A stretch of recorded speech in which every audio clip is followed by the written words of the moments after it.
राधे।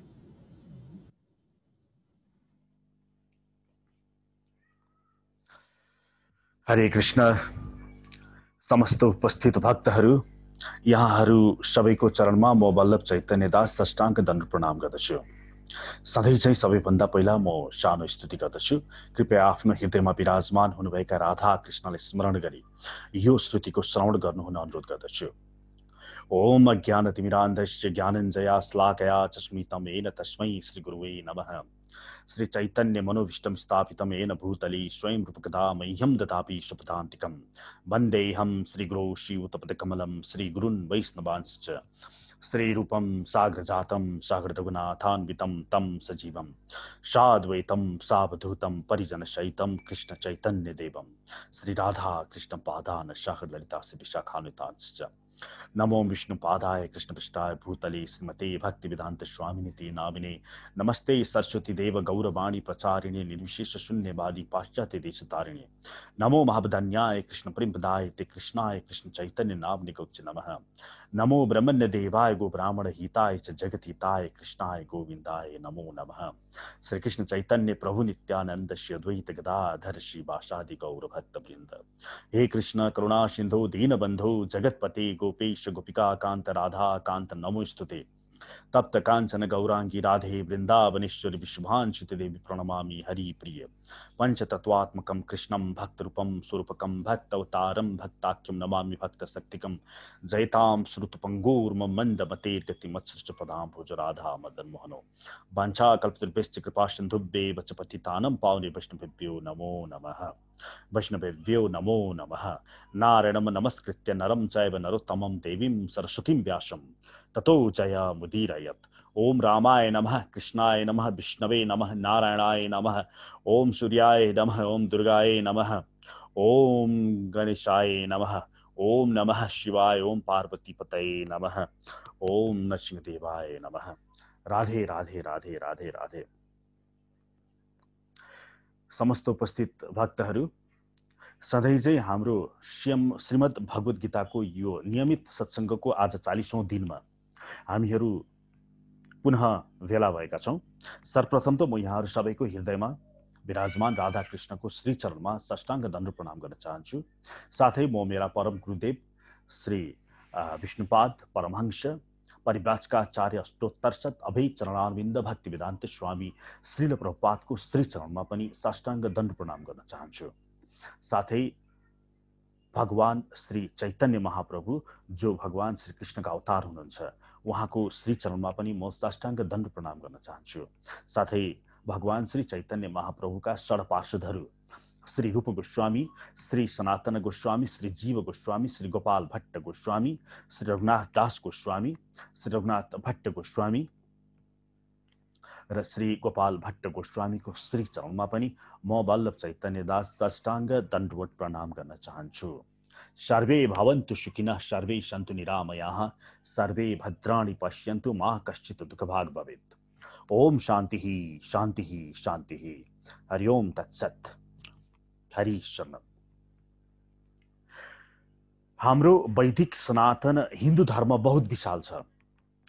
यसलाई मुख्य गरी दुई शाखामा विभाजन गर्न सकिन्छ। एउटा निराकारवाद, एउटा साकारवाद। यो निराकारवाद भित्र पनि आदि शंकराचार्यका अद्वैत दर्शन, यसभित्र अन्य विभिन्न दर्शनहरू समाहित छन् भने यो साकारवाद भित्र पनि कम से कम 6 वटा दर्शनहरू समाहित छन्, जसमा शैव, गणपत, शाक्त अनि स्मार्ति, त्यस्तै गरिकन शौर्य आदि यसमा कम से कम 6 वटाहरू छन्। त्यस परम तत्त्वलाई कुन दर्शनको आधारमा भजन गर्ने, यसको आधारमा यी विभाजन भएका छन्। हाम्रो वैदिक सनातन हिन्दू धर्ममा स्वतन्त्रता छ। यहाँहरू आफ्नो चेतना स्तरको अनुसारमा कुनै पनि एकमा प्रवेश गर्न सक्नुहुने यहाँलाई स्वतन्त्रता दिइएको छ। यदि निराकारवाद यहाँहरूलाई आफ्नो लाग्दछ, मन पर्दछ, त्यसको दर्शन यहाँहरूको चित्त बुझ्दो छ भने यहाँहरू निराकारवादमा प्रवेश गर्न सक्नुहुन्छ। भने यदि यहाँ भक्ति गर्न चाहनुहुन्छ भने कमसेकम 5 वटा शैव, शाक्त, वैष्णव, गणपत र शौर्य, यी 5हरू यहाँहरूको लागि हाम्रो वैदिक सनातन धर्मले विभिन्न यी 5 पथहरू दिएका छन्। शिवजीलाई आफ्नो प्रमुख इष्ट मान्दै अन्य विष्णु, गणेश, देवी, सूर्य आदिबाट भगवान शिवजीको भक्तिको लागि याचना गर्दै अगाडि बढ्ने जुन सम्प्रदाय छ यसलाई शैव भनेर भनिन्छ। भने विष्णु तत्त्वलाई नै परम तत्त्व मानेर अन्य शिवजी, गणेश, दुर्गा देवीबाट शक्तिको याचना गर्दै अगाडि बढ्ने यो सम्प्रदायलाई वैष्णव भनेर भनिन्छ। त्यस्तै गरिकन गणेशजीलाई प्रमुख इष्ट मानेर शिव, विष्णु, सूर्य, देवीबाट गणेशजीको भक्तिको लागि याचना गर्ने यो सम्प्रदायलाई गणपत भनेर भनिन्छ। भने देवी दुर्गालाई प्रमुख इष्ट मानेर गणेशजी, सूर्य, शिव र विष्णुलाई आफ्नो भक्ति प्राप्तिको लागि याचना गर्ने यो सम्प्रदायलाई फेरि शाक्त भनेर भनिन्छ। त्यस्तै गरिकन शौर्य त्यस्तै छ। भने अर्को एउटा हाम्रो नेपालमा बहुप्रचलित स्मार्त दर्शन पनि यहाँ हाम्रो वैदिक सनातन हिन्दू धर्मले दिएको छ, जसको मूल सकाम कर्म हुने गर्दछ। यसको मूल दर्शन भने यसमा पाञ्चायन विष्णु, शिव, गणेश, दुर्गा र सूर्य पाञ्चायन पञ्चदेवलाई यहाँ पूजा गरिन्छ र मूल उद्देश्य नै सकाम कर्म हुन्छ। हामी मनुष्यहरूको मन एउटै छ, तसर्थ एक मन एकभन्दा बढीलाई दिन सक्दैनौँ, एकलाई नै दिनुपर्ने हुन्छ। भक्ति योगामा त्यो एउटा तपाईको मन मात्र एकजनालाई दिन सक्नुहुन्छ यहाँले, यहाँको सामर्थ्यता त्यति नै छ। तसर्थ हाम्रो हिन्दू धर्मले यहाँलाई स्वतन्त्रता, वैयक्तिक स्वतन्त्रता दिएको छ। यहाँले त्यो एक मन शिवजीलाई दिएर शैवतर्फ आकृष्ट आफूलाई गराउन सक्नुहुन्छ, वा त्यो एक मन वैष्णव विष्णु तत्त्वलाई दिएर चाहे रामजीलाई दिनुहोस्, चाहे बराहलाई दिनुहोस्, चाहे कृष्ण अथवा अन्य भगवान श्रीहरिका अवतारहरूलाई दिएर यहाँले वैष्णवता स्वीकार गर्न सक्नुहुन्छ। या त्यो एक मन गणेशजीलाई दिएर यो गणपत भित्र यहाँले पनि प्रवेश लिन सक्नुहुन्छ। यसरी यहाँलाई पूर्ण स्वतन्त्रता दिइएको छ। यसरी सबैले आफ्नो इष्टको गुणगान गर्न पाउने हाम्रो हिन्दू वैदिक सनातन धर्ममा स्वतन्त्रता दिएको छ। शैवहरूले विशेष गरी शिव पुराण, मत्स्य पुराण, कुर्म पुराण, लिङ्ग पुराण, अग्नि पुराण, शिव गीता आदि अध्ययन गर्दछन् र उहाँहरूले त्यहीबाट शास्त्रबाट शिवजीको नै परम तत्त्व स्वीकार गर्दछन् र त्यस अनुरूप नै प्रमाणहरू पेश गर्ने गर्दछन्। त्यस्तै गरिकन वैष्णवहरूले भने विष्णु पुराण, नारद पुराण, श्रीमद् भागवत महापुराण, गरुड पुराण, पद्म पुराण, वराह पुराण, यी पुराणहरू विशेष गरी अध्ययन गर्ने गर्दछन्। श्रीमद् भगवत गीता मूल आफ्नो ग्रन्थ मानेर विष्णु तत्त्वलाई नै परम मानेर आफ्नो इष्टको चर्चा गर्ने गर्दछन्। त्यस्तै गरिकन गणपत उहाँहरूले गणेश गीता आदिको अध्ययन गर्नुहुन्छ र गणेशजीलाई नै आफ्नो परम देव भएको उहाँहरूले स्वीकार गर्नुहुन्छ र यसरी अगाडि बढ्नुहुन्छ। र यसरी सबैलाई आफ्नो इष्टको गुणगान गर्ने स्वतन्त्रता हाम्रो वैदिक सनातन हिन्दू धर्मले दिएको छ। मैले यहाँलाई तपाईको पिताजी ठुलो कि मेरो पिताजी ठुलो भनेर प्रश्न गरे भने यहाँले पक्कै पनि आफ्नो पिताजी ठुलो नै भन्नुहुन्छ। मैले आफ्नो पिताजी ठुलो भन्छु। त्यस्तै गरिकन शैवहरूलाई प्रश्न गरियो भने शिवजी नै ठुलो भनेर उहाँहरूले आफ्नो प्रमाण पेश गर्नुहुनेछ। वैष्णवहरूलाई यही प्रश्न गर्नुभयो भने विष्णुजी ठुलो भनेर नै प्रमाण प्रश्न गर्नेछन् र आफ्नो शास्त्रीय प्रमाण पनि यसरी नै देखाउनेछन्। गणपतहरूलाई प्रश्न गर्नुभयो भने गणेशजी ठुलो भन्ने नै प्रश्न गर्नेछन्। र यो यसरी आफ्नो इष्टलाई प्रमुख मान्ने, ठुलो मान्ने मेरो पिताजी नै सबैभन्दा ठुलो हुनुहुन्छ भनेर मान्ने त्यस पुत्रको अधिकार हो, नैसर्गिक अधिकार हो। र यसरी हामी हिन्दूहरू, हामी वैदिक सनातन धर्मीहरू मिलेर बसेका छौँ, आफ्नो इष्टलाई परम मान्दछौँ। र यसमा आफ्नो पिताजीलाई परम मान्दाखेरि कसैले झगडा गर्नु, पिटापिट गर्नु, यो भनेको मूर्खता हो, मूर्खतापूर्ण व्यवहार हुन जान्छ। यस परिप्रेक्ष्यमा म वैष्णव भएको नाताले मैले आफ्नो इष्ट भगवान श्रीहरि कृष्णलाई मान्दछु र यस अर्थमा मैले आफ्नो कृष्णको गुणगान गर्न पाउने मलाई पूर्ण अधिकार छ। यसै परिप्रेक्ष्यमा मैले किन कृष्णलाई सबैभन्दा परम तत्त्व मान्दछु त भनेर यसको प्रमाण दिन सक्ने मलाई वैयक्तिक स्वतन्त्रता छ। यो मेरो स्वतन्त्रता कसैले पनि मबाट हनन गर्न सक्दैन र यो हाम्रो सनातन हिन्दू धर्मले दिएको नै स्वतन्त्रता हो। यो यस अर्थमा किन मैले भगवान श्रीकृष्णलाई नै परम तत्त्व हो भनेर माने त भन्दा यसको पहिलो प्रमाण म अहिलेसम्म कलियुग यताका भएका जगद्गुरुहरूबाट दिन चाहन्छु। जगद्गुरु भनेको समस्त वेद शास्त्रका ज्ञाता, समस्त 4 वेद, 4 उपवेद, वेदका 6 अङ्ग शिक्षा, कल्प, व्याकरण, निरुक्त, छन्द, ज्योतिष, वेदका 4 उपाङ्गहरू, यी सबैमा ज्ञाता भएर कुनै एक निश्चित परिषद जुन हाम्रो हिन्दू धर्ममा छ, हाम्रो वैदिक सनातन धर्ममा छ, जुन सबैभन्दा पुरानो परिषद काशी विद्वत परिषदबाट नै जगद्गुरुको उपाधि पाएका त्यस्ता व्यक्तित्वहरू अहिलेसम्म को भए त? उहाँले के भन्नुभयो त भन्दाखेरि सबैभन्दा पहिला यो कलियुगको सुरुवातमा 5000 वर्ष पहिले नै सबैभन्दा पहिला भगवान श्री निम्बादित्य उहाँ जगद्गुरु घोषित हुनुभयो। भगवान श्री निम्बादित्य पनि प्रथम, द्वितीय र तृतीय निम्बादित्यहरू छन्। भगवान श्री कृष्णबाट 4 कुमारहरू सनत, सनातन, सनन्दन, सनत कुमार, यी 4 कुमारहरूलाई जुन ज्ञान दियो त्यही ज्ञान दिएको गुरु शिष्य परम्परामा भगवान श्री निम्बार्काचार्यजी महाराज उहाँको आगमन भयो र उहाँलाई जगद्गुरु सबैभन्दा पहिला प्रदान गरियो। उहाँले आफ्नो द्वैत दर्शनले यस कुमार सम्प्रदायको अझ विकास गर्नुभयो र अहिलेसम्म पनि निम्बार्की सम्प्रदाय हाम्रो यहाँ छ, हाम्रो यस कलिकालमा।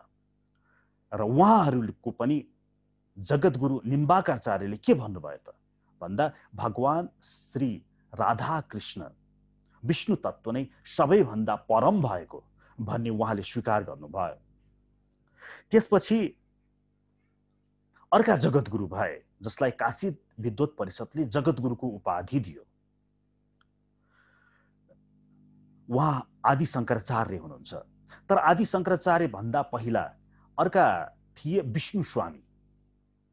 यी विष्णु स्वामी गौतम बुद्धको प्रादुर्भाव हुनुभन्दा अलि अघि विष्णु स्वामी पनि प्रथम, द्वितीय र तृतीय थिए।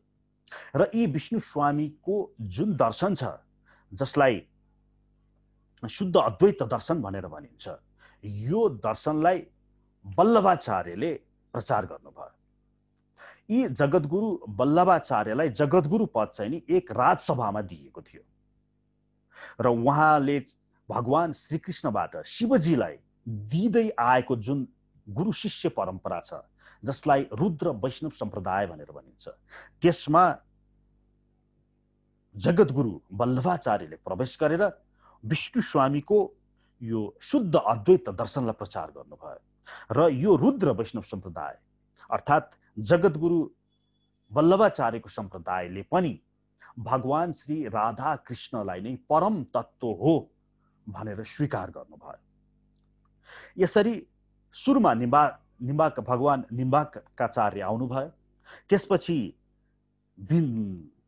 विष्णु स्वामीको चाहिँ नि शुद्ध अद्वैत दर्शन आयो र यसपछि गौतम बुद्धको प्रादुर्भाव भइसकेपछि भगवान स्वयं शिवजी का अंश अवतार श्री शंकराचार्यको प्रादुर्भाव भयो र शंकराचार्यले आफ्नो अद्वैत दर्शनले सिंगार्नु भयो।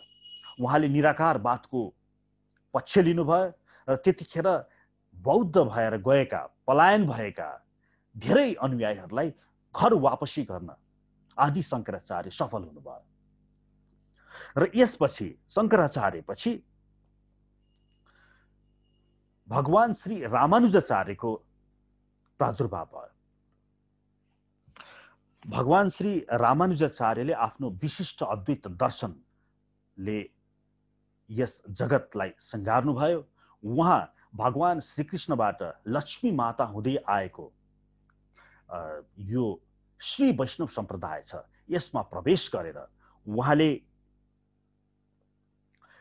यो आफ्नो विशिष्ट अद्वैत दर्शनको प्रचार गर्नुभयो।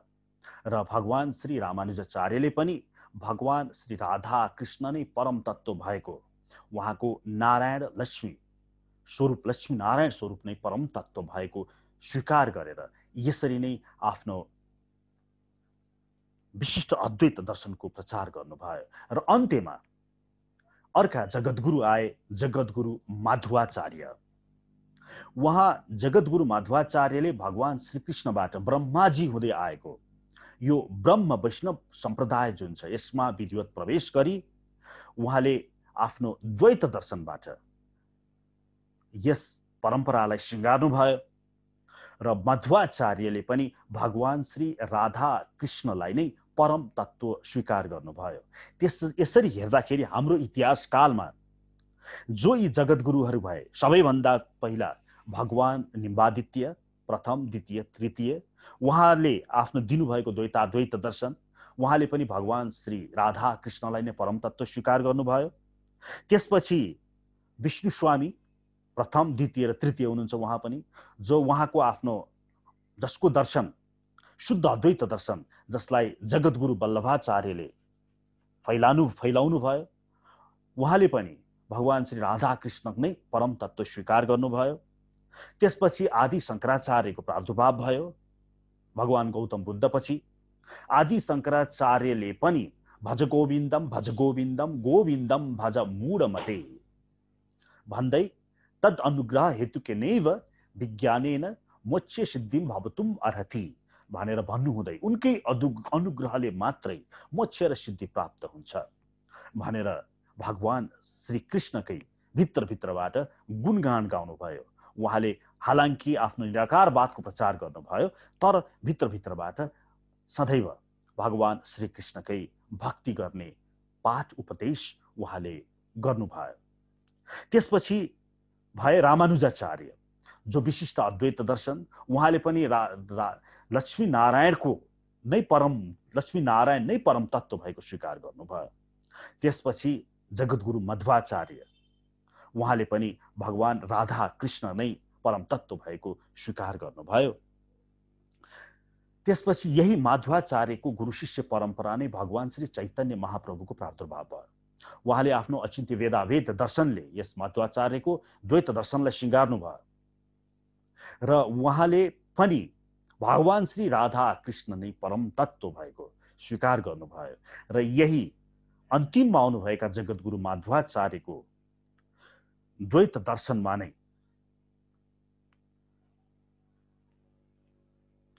भगवान श्री चैतन्य महाप्रभुले दिनुभएको अचिन्त्य भेदाभेद दर्शनमा नै स्वामी प्रभुपादले अन्तर्राष्ट्रिय कृष्ण भावना भावित सङ्घ सन् 1966 मा अमेरिकामा स्थापना गर्नुभयो। उहाँ यस संस्थाको आचार्य हुनुहुन्छ र यस संस्था जगद्गुरु माध्वाचार्यको द्वैत दर्शन र त्यसैमा रहेको गुरु शिष्य परम्परामा रहेको भगवान श्री चैतन्य महाप्रभुको अचिन्त्य वेदाभेद दर्शन अन्तर्गत पर्दछ, जुन भगवत गीताको हामीले श्रवण गरिरहेका छौँ। यसै परिप्रेक्ष्यमा हामी योभन्दा अगाडि अध्याय 17 हामीले हिजो समाप्त गरेका छौँ। अध्याय 17 मा विशेष गरिकन सतो रजो र तमो गुण निहित विभिन्न क्रियाकलापहरूबारे वर्णन भएको छ। विशेष गरी दान पनि सतो रजो तमो गुणी, तपस्या पनि सतो रजो तमो गुणी, यज्ञ आदि पनि सतो रजो र तमो गुणी हुने त्यसमा भगवानले बताउनु भयो, जसमा हामीले हिजो चर्चा गर्यौं कि दान दिनु भनेको हामीलाई अर्डर, ORDER अर्डर छ, निर्देशन छ।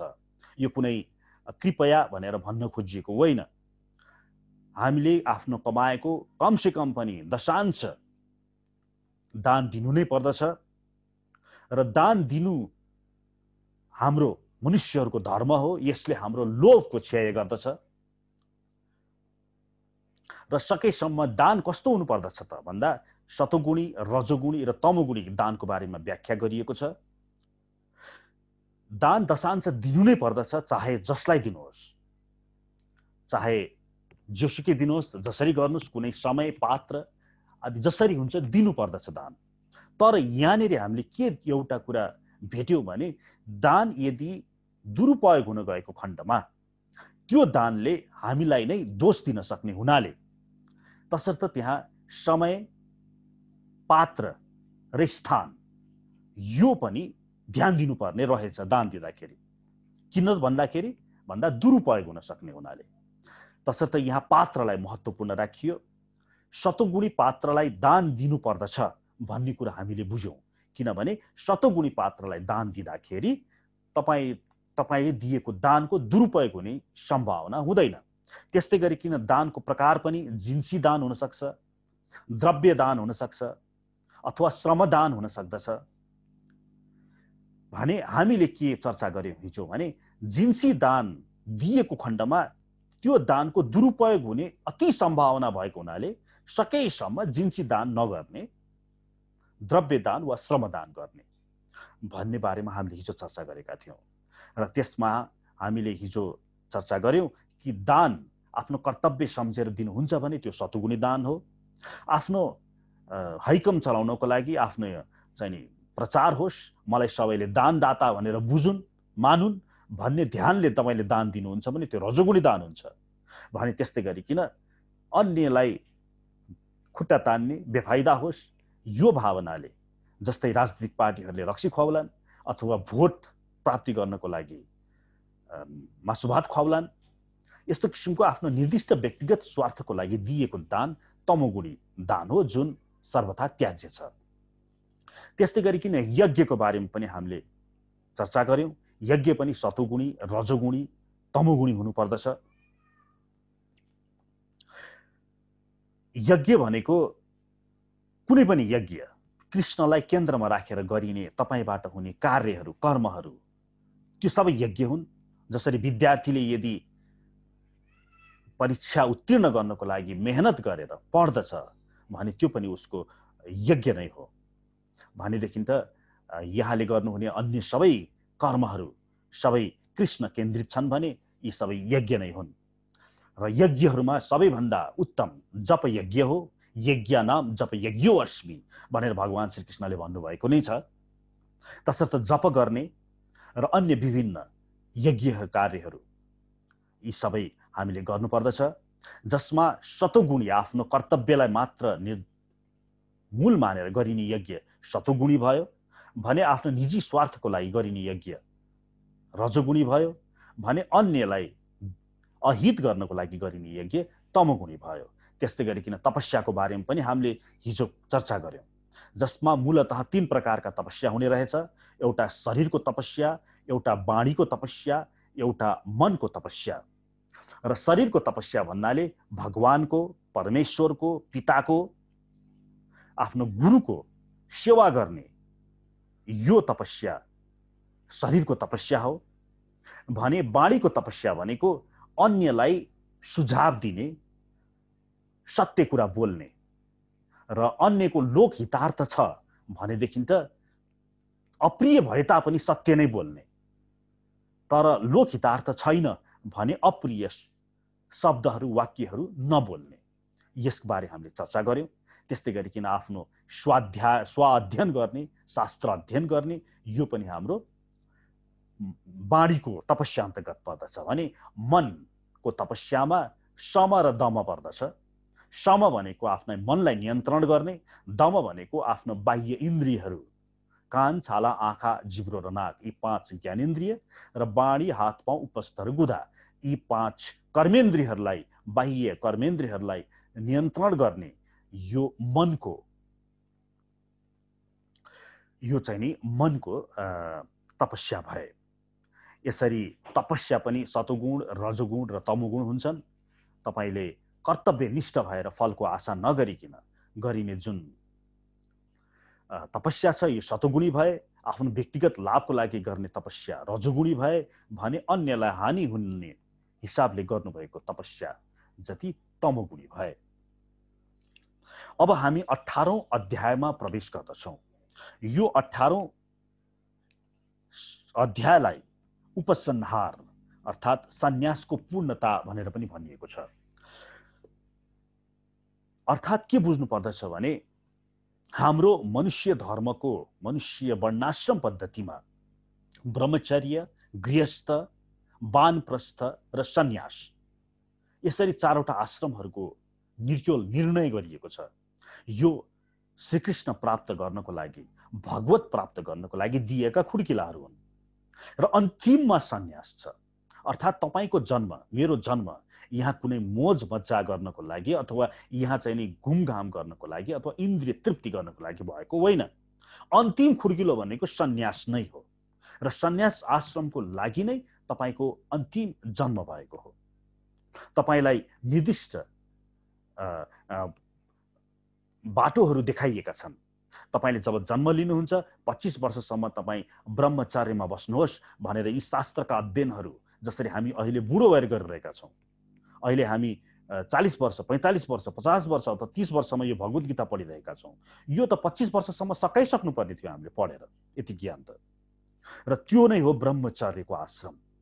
यसरी थ्योरिटिकल नलेज ब्रह्मचर्यको आश्रममा व्यक्तिले प्राप्त गर्दछ भने यदि ऊ अब बुझ्यो ब्रह्मचर्य आश्रम पश्चात अब मैले सम्पूर्ण ज्ञान पाइसके भन्ने लाग्छ भने ऊ सोझै एकैपल्ट सन्यासमा जान सक्दछ। तर उसलाई लाग्दछ मलाई यति नलेजले, यति ज्ञानले पुगेन, म अझै प्र्याक्टिकल नलेज चाहन्छु, प्र्याक्टिकल ज्ञान चाहन्छु, मैले जे शास्त्र अध्ययन गरेँ यसलाई प्र्याक्टिकल्ली म प्रयोग गर्न चाहन्छु भन्ने चाहन्छ भने ऊ गृहस्थ आश्रममा प्रवेश गर्नु हाम्रो शास्त्रको निर्देशन छ। गृहस्थ आश्रममा प्रवेश बच्चा बच्ची जन्माएर हनीमुन मनाउनको लागि, देश विदेश घुम्नको लागि, इन्द्रिय तृप्तिको लागि, पुरुष र स्त्री यो मैथुन आनन्द प्राप्त गर्नको लागि हाम्रो शास्त्रले त्यसको लागि होइन भन्दछ। त्यसको लागि होइन, कतै होइन। गृहस्थ आश्रम भनेको तपाईले ब्रह्मचर्य आश्रममा जुन शास्त्रीय ज्ञान लिनुभयो त्यसलाई प्र्याक्टिकल्ली उपयोग गर्नको लागि एउटा गृहस्थ आश्रमको संरचना, वर्णाश्रम धर्म तहत हाम्रो शास्त्रले तपाईलाई पस्केको छ, जसमा तपाईँ श्रीमती छेउमै हुन्छ अथवा श्रीमान छेउमै हुन्छ, तर तपाईँ यौनिक क्रियाकलापलाई नियन्त्रण गरेर अगाडि बढ्नुहुन्छ। तपाईलाई व्यापार आदि गर्ने सम्पूर्ण छुट हुन्छ, तर तपाईले त्यति नै कमाएर अगाडि बढ्नुहुन्छ जति आवश्यकता छ। यावत वृहत जठरम तावत स्वत्वम हि दैनाम, जति आवश्यकता छ त्योभन्दा बढ्ता तपाईँ यी भौतिक वस्तुहरूको संग्रहमा लाग्नुहुन्न र त्यसरी प्राप्त भएको जुन समय छ त्यसमा सकामता होइन, निष्काम भाव लिएर, आफ्नो कर्तव्य मात्र लिएर आफ्नो पुत्रको, आफ्नो श्रीमानको, आफ्नो पतिको, आफ्नो श्रीमतीको, आफ्नो राष्ट्रको सेवा गर्नुहुन्छ।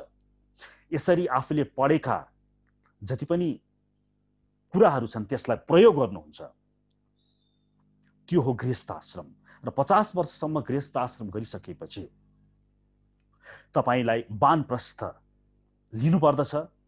वानप्रस्थ भनेको यो गृहस्थ आश्रमबाट सन्यासमा एकैपल्ट जान व्यक्तिलाई गाह्रो हुन्छ, किनभने गृहस्थमा बस्दाखेरि उसले विभिन्न सुविधा भोगले गर्दाखेरि उसमा दोषहरू हुन्छन्।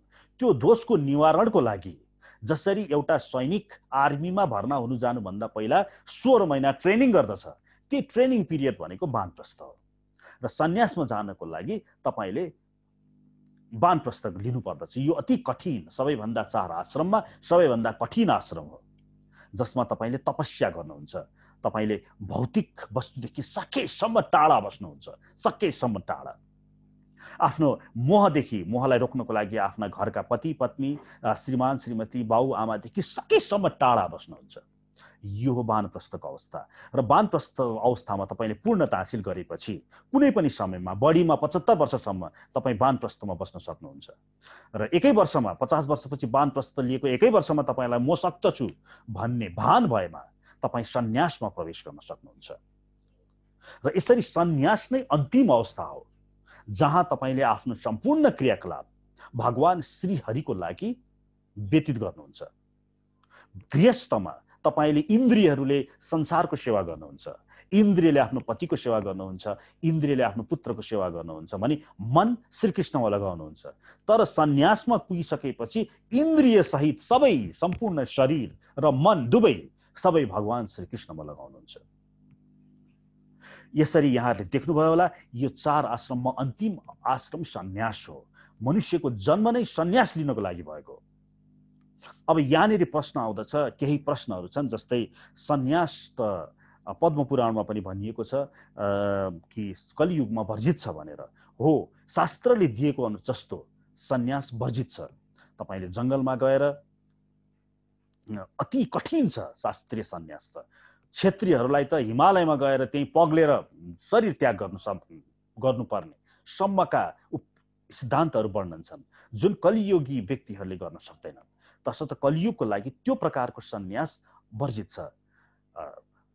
तर यसरी जुन आफ्नो घर कमसेकम त्याग गरेर, आफ्ना पति पत्नीलाई त्यो मोह त्याग गरेर सन्यास भने लिनु नै पर्दछ भने नारीहरूलाई, स्त्री महिलाहरूलाई पनि सन्यास वर्जित छ। महिलाहरूलाई सानी हुँदाखेरि आफ्नो माता पिताको आश्रयमा बस्ने, जवान हुँदाखेरि आफ्नो श्रीमानको आश्रयमा बस्ने र बुढी हुँदाखेरि आफ्नो पुत्र पुत्रीको आश्रयमा बस्न शास्त्रले निर्देशन गरेको छ। र यही बसेर यी सबै जे पुरुषलाई निर्देशन दिएको छ, मनबाट यही नै क्रियाकलाप गरेर बस्ने महिला शरीर प्राप्त, नारी शरीर प्राप्त जीवात्माहरूलाई यस्तो निर्देशन दिएको छ। यसको कारण यो होइन कि नारीलाई हकबाट वञ्चित गरियो, यो नारीहरूको सुरक्षाको लागि, नारीहरूकै, नारी शरीर प्राप्त जीवात्माहरूको भलाइको लागि नै यसो गरिएको हो। यहाँहरू आफै विचार गर्नुहोस्, घर छोडेर नारी कहाँ जालिन्? सन्यासमा जानुपर्ने नारीलाई दिइएको भए त्यो नारीलाई अहिलेको यो समाजले एक्ली नारीलाई के बस्न खान दिन्थ्यो? कति दुःख दिन्थ्यो। तसर्थ सब शास्त्रले यो कुनै हक वञ्चित गरेको होइन, यो नारीहरूलाई नै ख्याल राखेर, नारी शरीर जीवात्माहरूलाई उनीहरूकोलाई नै ध्यानमा राखेर दिइएको सुझाव हो। यो रेस्ट्रिक्सन होइन, यो प्रेस्क्रिप्सन हो। हरे कृष्ण। अब यहाँ 18औं अध्यायमा यो जुन अन्तिम सन्यासको कुरा छ नि, यो सन्यासको बारेमा अर्जुनले प्रश्न गर्नुहुन्छ। यो भगवत गीताको अन्तिम अध्याय पनि सन्याससँगै सम्बन्धित छ। यसमा सन्यास अर्थात् हाम्रो मनुष्यको अन्तिम लक्ष्य के हो त भनेपछि सन्यास नै हो। र यसमा अर्जुनले प्रश्न गर्नुहुन्छ, हे महाबाहु, म सन्यासको तत्त्व जान्न चाहन्छु। हे ऋषिकेश, हे केशी निषुदन, म त्यागमय जीवन अर्थात् सन्यास आश्रमको उद्देश्य बारे पनि जान्न चाहन्छु। यसरी अन्तिम लक्ष्य के हो त सन्यास? सन्यास भनेको वास्तवमा के हो भनेर अर्जुनले प्रश्न गर्नुहुन्छ। वास्तवमा काल अवश्यम्भावी छ। यो मृत्युलोकमा तपाईले केही टिप्न आउनु भएको हो, तर भौतिक चिज, भौतिक वस्तु टिप्न यहाँ आउनु भएको होइन। तपाई अमेरिकामा गएर चन्द्रमामा कसरी जाने भन्ने विज्ञान पढ्नको लागि यस भूलोकमा आउनु भएको होइन। तपाई गगनचुम्बे घरहरू बनाएर कसरी 97औं तल्लामा गएर बस्ने, ठुला ठुला बुलेट ट्रेनहरूमा कसरी सफर गर्ने, ठुला ठुला हवाई जहाजहरूमा सफर गरेर नर्थ पोल र साउथ पोलमा गएर हेर्नको लागि तपाईले जन्म दिएको होइन। यहाँ तपाईको जन्म आफ्नो हृदयमा सत्यता, अहिंसा, दया, माया, सबैतिर प्रेम आदि आध्यात्मिक उन्नति यो कमाउन, यो बटुल्नको लागि तपाईलाई जन्म भएको हो भने मृत्यु भनेको अब बटुल्ने समय सकियो भनेर आउँदै गरेको सूचक हो। र मृत्यु आउनुभन्दा पहिला नै तपाईले सन्यास लिनु भनेको मतलब के हो भने, मानव एकजना व्यक्ति कुनै अफिस अथवा कार्यालयमा कम्पनीमा काम गर्दछ, भोलि त्यो कम्पनी मालिकले उसलाई निकालिदिन आएको छ भने त्यो व्यक्ति भोलि त्यो कम्पनी मालिकको लात्ता खाएर निकालिन पनि सक्छ र अथवा अर्को एउटा विकल्प हुन सक्दछ, उसले आज नै राजीनामा, लिखत राजीनामा दिएर छोडिदिने, त्यो काम छोडिदिने। यसरी आफैले छोडिदिए भने उसलाई दुःख कम हुन्छ, ऊ बुद्धिमानी हुन्छ त्यो कार्य अवश्य पनि। त्यस्तै गरिकन सन्यास भनेको मृत्यु आउँदैछ, मृत्युले बाउ आमा छोरा छोरी पुत्र पुत्रीबाट घिच्याएर त्यसलाई लात्ताले हानेर उखेल्छ, त्यहाँबाट लखेट्छ। तर त्यो मृत्युलाई लखा भनेर लोप्पा खुवाइदिएर पहिले नै आफैले लिखित रूपमा म अब सबै छोडे भनेर बाहिर निस्किने, यो वैज्ञानिक तरिका र यसरी भगवान ईश्वरतिर नजिक पुर्याउने यो आध्यात्मिक जुन पद्धति छ, यो सन्यास आश्रम हो। हरे कृष्ण। अब अर्जुनको यो प्रश्न सुनेर भगवान श्री कृष्ण भन्नुहुन्छ, विद्वानहरू सांसारिक इच्छामा आधारित क्रियाकलापको परित्यागलाई सन्यास भन्दछन् र बुद्धिमान मानिसहरू सम्पूर्ण कर्मका फलको त्यागलाई त्याग भन्दछन्। केही विद्वानहरू सबै प्रकारका सकाम कर्मलाई दोष जस्तै ठानेर त्याग्नु पर्दछ भनेर घोषणा गर्दछन्, तर केही सन्तहरू भने यज्ञ दान तथा तपस्या जस्ता कर्मलाई कहिले पनि त्याग गर्नु हुँदैन भनेर भन्दछन्। हे अर्जुन, हे भरत श्रेष्ठ, अब त्यागको विषयमा मेरो निर्णय सुन। हे पुरुषहरूका बाघ, शास्त्रमा पनि 3 प्रकारको त्यागको वर्णन गरिएको छ। अर्थात् यहाँ व्यक्तिहरूले सन्यासको आफ्नो परिभाषा दिएका छन्। कसैले चाहिँ नि सकाम कर्मको त्याग गर्ने, कसैले घर छोड्ने, यसलाई सन्यास भन्छन्। कसैले चाहिँ नि सांसारिक इच्छामा आधारित क्रियाकलापको परित्यागलाई सन्यास भन्छ। के हो त वास्तवमा भन्दाखेरि एउटा कुरा त निश्चित छ, सन्यास भन्ने बित्तिकै सांसारिकताको त्याग हो। किनभने अब तपाईले जे टिप्नु थियो, बटुल्नु थियो, त्यो बटुल्ने कार्यहरू लगभग सकियो। बटुल्नको लागि अब तयार हुनुभयो। अब बटुल्नु पर्दछ। यो संसारमा के लिन आउनु भएको? तपाईँ माया कमाउन आउनु भएको, दया कमाउन आउनु भएको, सबै जीवात्मा प्रति प्रेम कमाउन आउनु भएको। तर यहाँ हेर्नुस् त, चारैतिर कोही मान्छेले यो कमाउनतिर लागेका छन्? छैन। यिनीहरू त भौतिकता, अर्थात् कसैले मोटरसाइकल थप्न लागेको छ घरमा, कसैले सुन चाहिँ थुपार्न लागेको छ, कसैले ब्याङ्कमा 1 करोड 2 करोड थुपार्न लागेको छ। जे कमाउन आएको हो त्यो कमाउन छोडेर अन्य वस्तुहरू कमाउनतिर लागेको छ। व्यक्तिहरूले किन यसो गर्दछन् भन्दा उनीहरूले न ब्रह्मचर्य आश्रम गरे, न गृहस्थ आश्रम पद्धतिले गरे, न आध्यात्मिक ज्ञान नै प्राप्त भयो। तसर्थ यहाँ सबभन्दा पहिला हामी के हुनु पर्यो भन्दाखेरि त्यो जुन कमाउन, जुन बटुल्न हामी यहाँ आएका छौँ, जुन तपस्या, सत्यता, शुद्धता, पवित्रता, अहिंसा, यस्तो तपाईँको छातीभित्र च्यातेर हेऱ्यो भने यो शुद्धपन, यो टिप्न तपाईँ आउनु भएको हो नि त। यदि यो टिप्नलाई नै तपाईँ आउनु भएको र यो टिप्नको लागि तपाईँ हेर्नुस् त संसारमा व्यक्तिहरूले गरिरहेका छैनन्।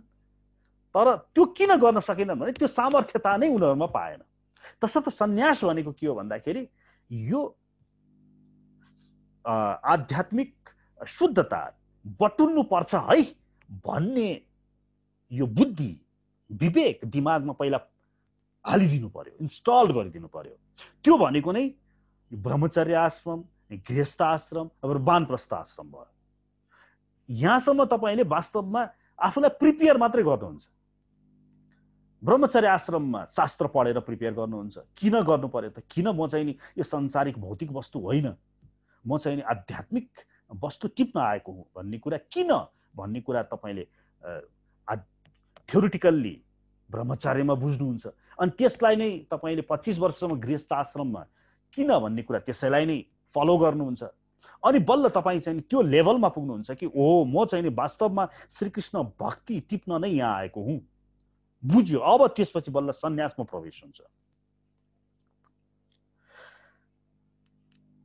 अब भगवानले यहाँ भन्नुहुन्छ त्यसैले सन्यासमा प्रवेश गर्नु भनेको त्याग हो।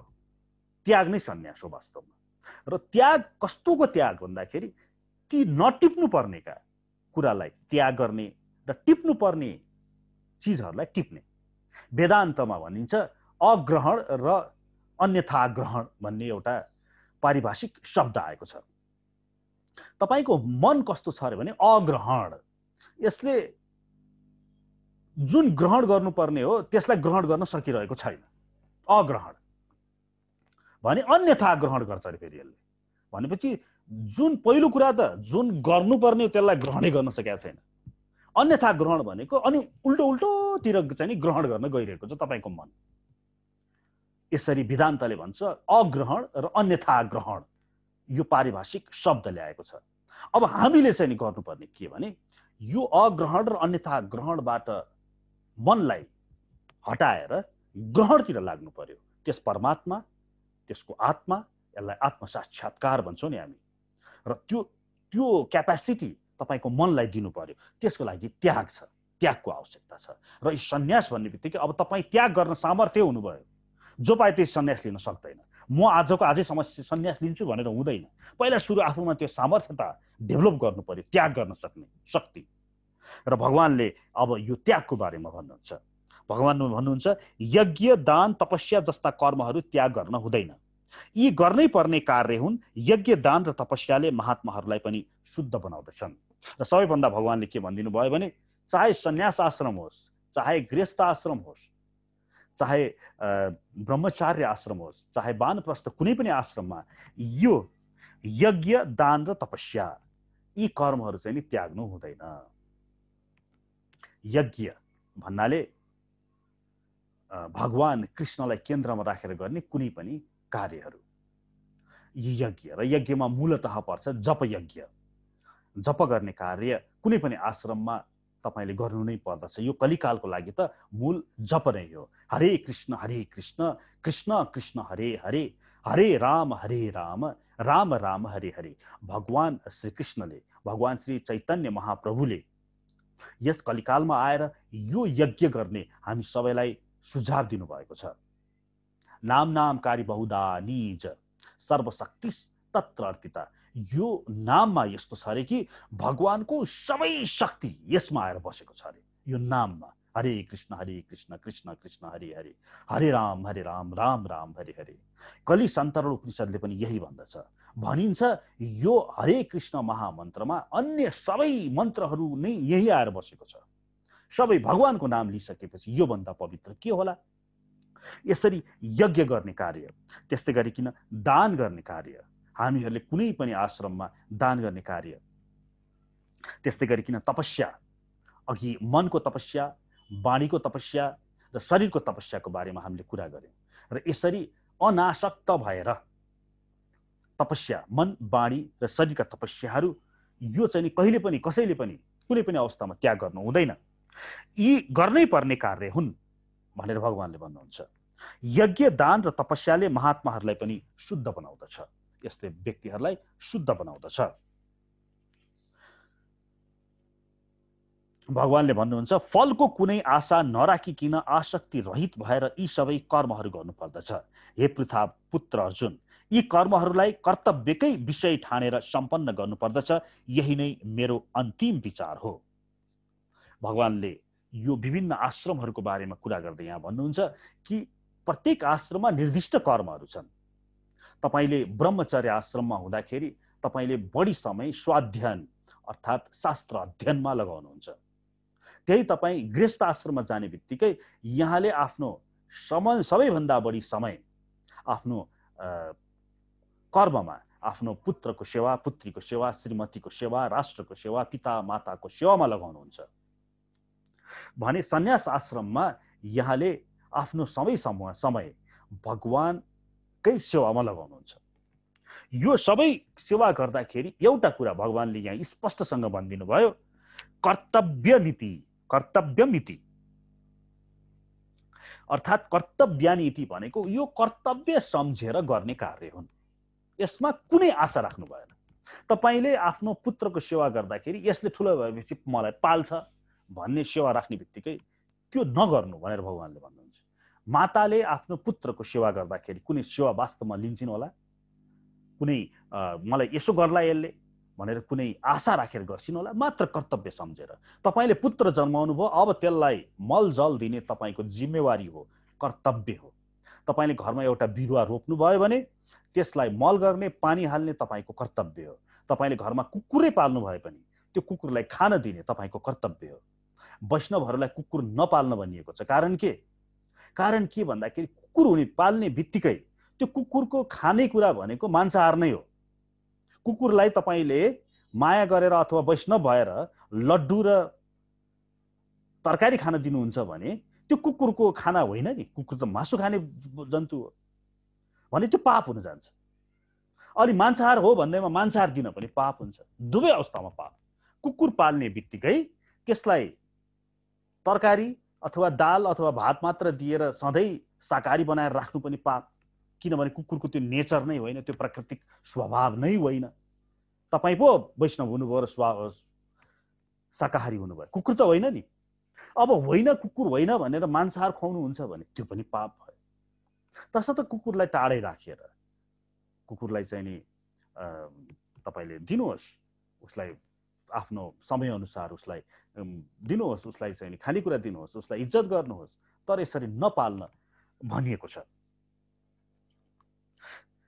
अब यहाँ फलको कुनै आशा नराखिकन आसक्तिरत रहेर यी सबै कर्महरू गर्नुपर्दछ। चाहे कुकुर नै पाल्नुहोस्, तपाईँले मात्र आफ्नो कर्म सम्झेर, कर्तव्य सम्झेर यो कार्यहरू गर्नुपर्दछ। यहाँ भगवान श्रीकृष्णले अर्जुनलाई भन्दै हुनुहुन्छ, तिमीले अहिले यहाँ युद्ध मैदानमा छौ, तसर्थ तिमीले यहाँ कुनै पनि आशा नराखिकन म भविष्यमा जिते भने स्वर्गलोक जाउँला, म मरे भने स्वर्गलोक जाउँला, जिते भने म राज्य भोग उपभोग गरौँला, यो भावना पनि नराखिकन बस तिमीलाई कर्म गर्नु छ। यहाँ तिमी क्षत्रिय हो पहिलो कुरा, र तिमीले क्षत्रियको नाताले धर्म स्थापनार्थ, धर्मको लागि तिमीले युद्ध गर्नुपर्दछ।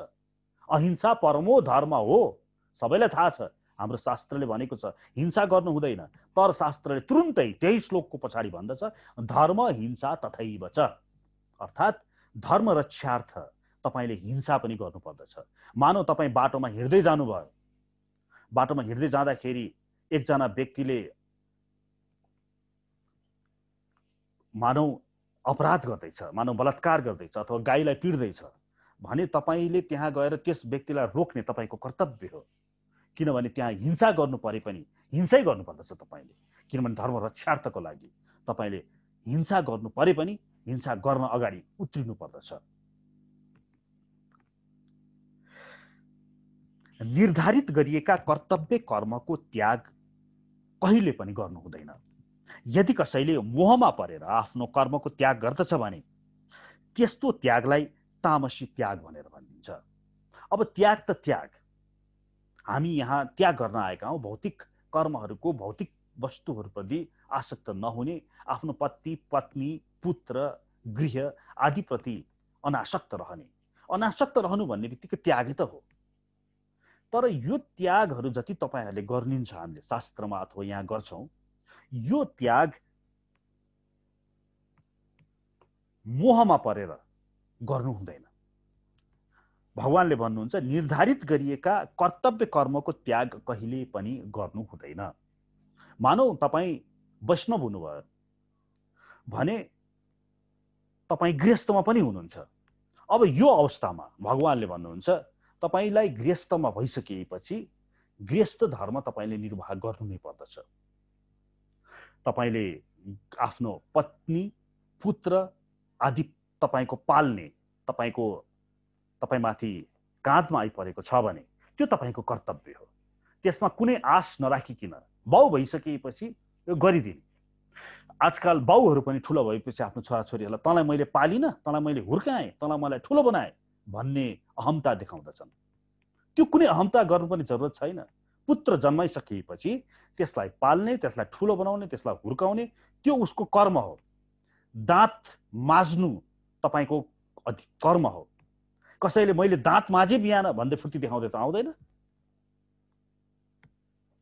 तसर्थ भगवानले के भन्नुहुन्छ भने निर्धारित गरिएका कर्तव्य कर्मको त्याग कहिले पनि गर्नु हुँदैन।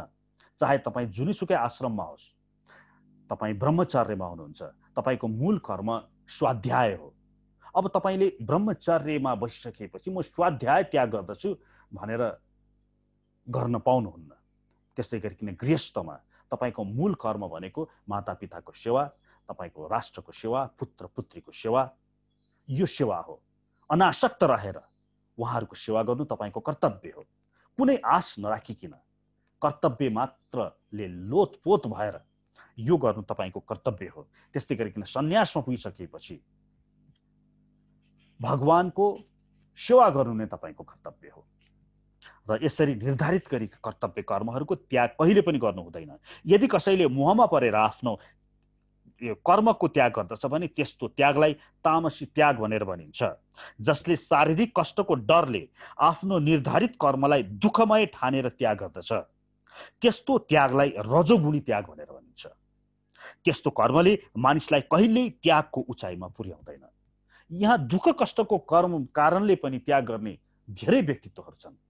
वृन्दावन म जाँदाखेरि मलाई रिक्सावालाले के भन्यो भने यहाँ वृन्दावन में तो बहुत बाबाजी है ना भनेर मैले प्रश्न गरेँ। रिक्सावालाले भने हाँ है हजुर, सब काम चोर है, सब काम चोर भन्दै थियो।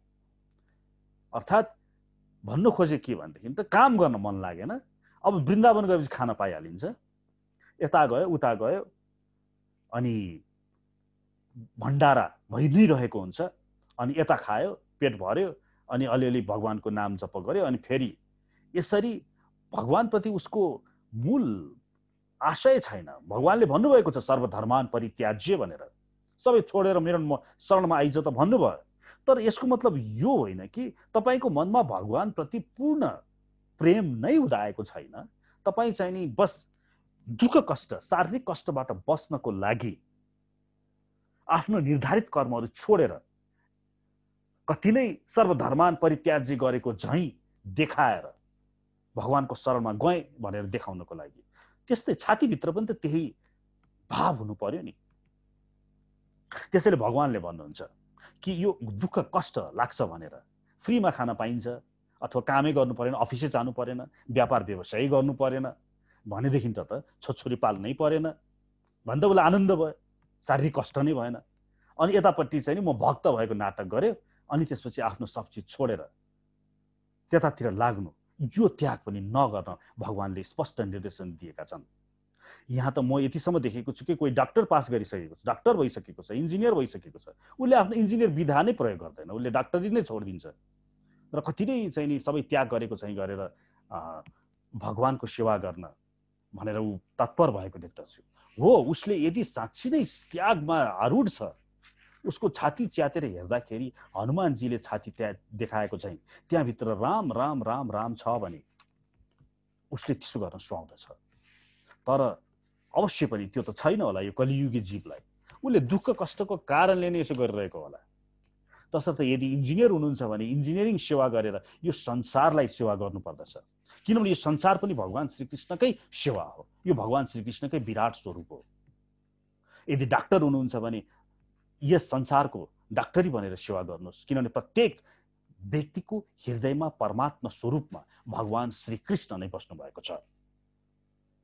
यहाँ स्वयं हाम्रा गुरुदेव प्रभुपादले पनि भन्नुहुन्छ कृष्ण भावनामा लागेका व्यक्तिले सकाम कर्म गरिरहेछु भन्ने डरले अर्थोपार्जन गर्ने कार्य बन्द गर्नु हुँदैन।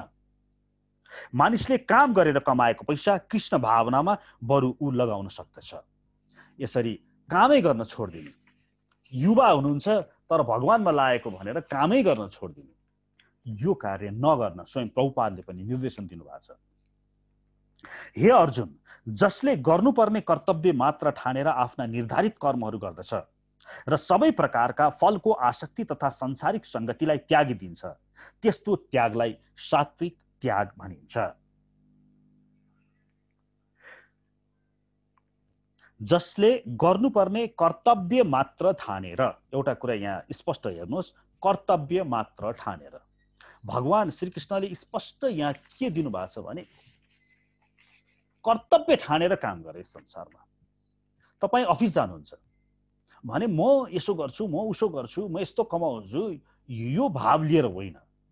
मलाई मनुष्य शरीर प्राप्त छ, मेरो घरमा मेरो छोरा आएको छ, मेरो छोरी छ जुन भगवान श्रीकृष्णले पाल्नको लागि मलाई पठाइदिएका हुन्।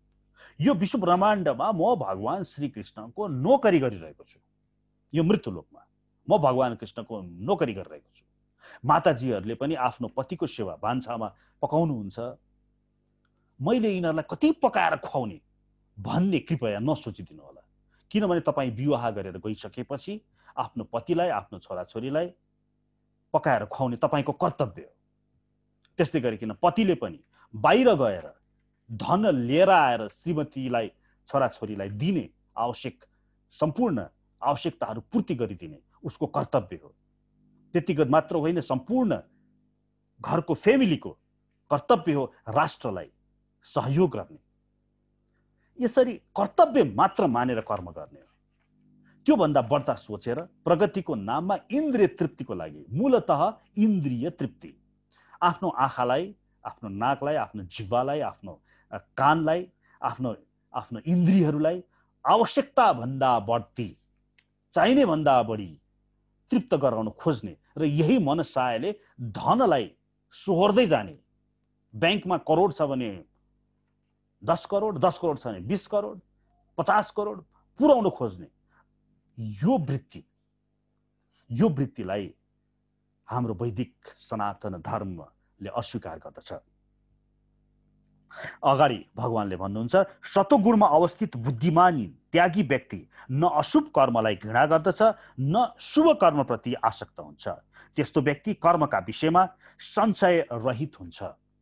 अवश्य पनि भगवान श्रीकृष्णको म नोकर हुँ, उसको नोकरी गरिरहेको छु भनेर यस संसारमा यदि व्यक्तिले यो भावना लिएर कर्म गर्दछ भने उसले मालिकको कर्म गर्दछ। ऊ एउटा कुनै शुभ कर्म छ भने उसले त्यसप्रति पनि म यो गर्न खोज्छु भन्ने आसक्त राख्दैन। अशुभ कर्ममा पनि ऊ त्यतापट्टि उसलाई मन हुँदैन। ऊ त कर्तव्य चित छ, मलाई यो गर्नु छ, मेरो कर्तव्य हो यो। भगवान कृष्णको यस मृत्युलोकमा म नोकरी गरिरहेको छु र नोकरी गर्नु भनेको कर्तव्य हो र कर्तव्य पूरा गर्दछु मात्र भाव राख्दछ भने कुनै एउटा कर्मप्रति बढ्ता आसक्त हुने, कुनै अर्को कर्मप्रति अनासक्त हुने, यस्तो किसिमको द्वैत भाव उसमा हुँदैन, ऊ सम हुन्छ। कृष्ण भावना भावित वा सतोगुणमा अवस्थित व्यक्ति आफ्नो शरीरलाई कष्ट दिने कुनै व्यक्ति वा कुनै वस्तुप्रति पनि घृणा गर्दैन। उसले कर्तव्य कर्म गर्दा पर्न सक्ने कष्टपूर्ण प्रभावसँग कति नडराई ठिक ठाउँमा ठिक समयमा आफ्नो काम सम्पन्न गर्दछ भनेर प्रभुपादले बताउनुहुन्छ। अवश्य नै एउटा देहधारी व्यक्तिका लागि सम्पूर्ण कर्महरूको परित्याग गर्नु सम्भव छैन। अतः जसले कर्मको फलको परित्याग गर्दछ त्यही नै वास्तविक त्यागी हो। जसले कर्मको फलको परित्याग गर्दछ, यहाँ बुझ्नुहोस्, फलको परित्याग गर्नु भनेको के हो? फलको परित्याग गर्नु भनेको नै कर्तव्यनिष्ठ भएर कर्म गर्नु, कुनै फलको आशा नराखिकन। तपाईले छोराछोरीलाई पालन गर्नुहुन्छ फलको आशा नराखिकन, यो मेरो कर्तव्य हो, म बाउ भइसकेपछि मैले मेरो छोराछोरीलाई पाल्नु मेरो कर्तव्य हो भनेर कर्तव्य भन्दा पहिला एक थोपा पनि जानु भएन। मेरा पूर्व जन्ममा के कर्महरू थिए, त्यसका कारण, लेनदेनका कारण यिनीहरू अहिले यो जन्ममा पुत्र पुत्री भएर अथवा श्रीमती भएर अथवा माता पिता भएर मलाई प्राप्त भएका छन् र भगवान श्री कृष्णले यो मृत्यु लोकमा मलाई यिनीहरूको सेवा गर्नको लागि नोकरी दिएका छन् र यो नोकरीमा म बसेको छु, तसर्थ यो सबै गर्नु मेरो कर्तव्य हो भनेर यसरी कार्य गर्नु नै फलको परित्याग हो। फलको आशै छैन उसलाई, उसले बस आफ्नो कर्तव्यनिष्ठ भएर कार्य गर्दछ। अतः जसले कर्मको फलको परित्याग गर्दछ, यसरी कर्तव्यमा निष्ठ भएर जसले कार्य गर्दछ त्यही नै वास्तविक त्यागी हो भनेर भगवानले भन्नुभयो। त्यागी भनेको काम गर्नै छोड्नेलाई त्यागी भन्नु भएन भगवानले। सबै काम छोडिदिने, अफिसै राजीनामा हानिदिने अनि घरमा सुतेर बस्ने, दिनभरि हरे कृष्ण गरेर बस्ने, यसलाई त्यागी भन्नु भएन। भगवानले भन्नुभयो त्याग भनेको कर्तव्यनिष्ठ रहेर आफ्नो कुन वर्ण आश्रममा हुनुहुन्छ त्यो आश्रम अनुरूप आफ्नो कार्यलाई गर्दै जाने। तर कसरी गर्ने त भन्दा कर्तव्यनिष्ठ भएर, काम छोड्ने होइन, जागिर छोड्ने होइन, व्यवसाय अफिसै जान बन्द गर्ने होइन। त्याग नगर्नेहरूले मृत्युपछि इच्छित, अनिच्छित र मिश्रित गरी 3 प्रकारका कर्मफल भोग्नु पर्दछ। तर सन्यासी वा त्यागीलाई भने सुख र दुःखका यस्ता प्रतिफलहरू भोग्नु पर्दैन। भगवानले भन्नुहुन्छ जसले त्याग गर्दैन अर्थात् जो आफ्नो कर्ममा आबद्ध भएर क्रिया गर्दछ।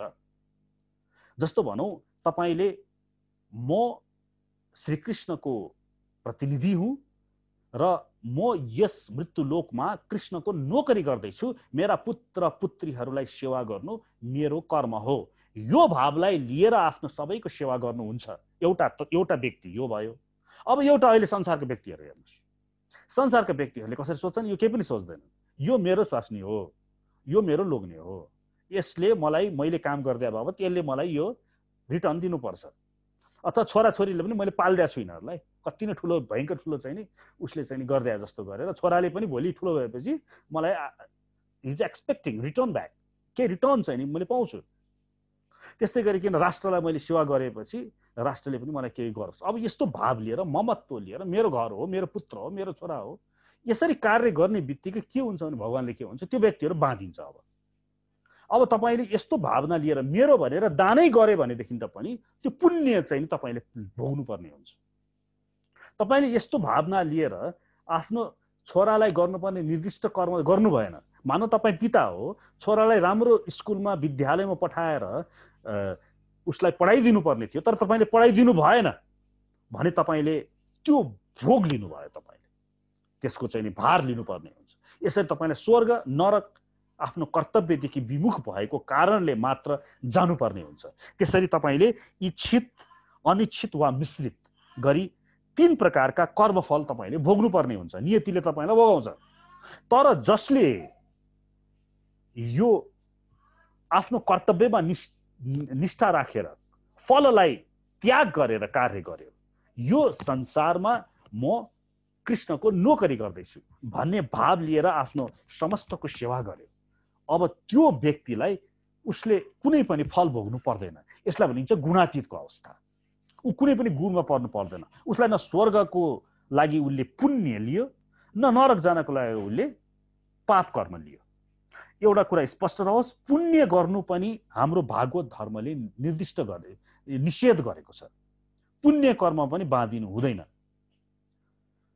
लौकिक धर्ममा स्वर्गलोक जानुलाई बहुत ठुलो कुरो मानिन्छ र पुण्य आदि गराउन लगाइन्छ। तर हामी अध्ययन गर्दैछौँ भागवत धर्म। स्वयंभूः नारदः शम्भुः कुमार कपिल मनुः प्रह्लादो जनको भीष्मो बलि वैयासकिरवयम् द्वादशैते बिजानीमो धर्म भागवतम भटाः गुह्यम विशुद्धम दुर्बोधम यम ज्ञात्वा अमृतम अश्नुते भनेर यमराजले 6औं स्कन्धमा भागवतमा भन्नुहुन्छ।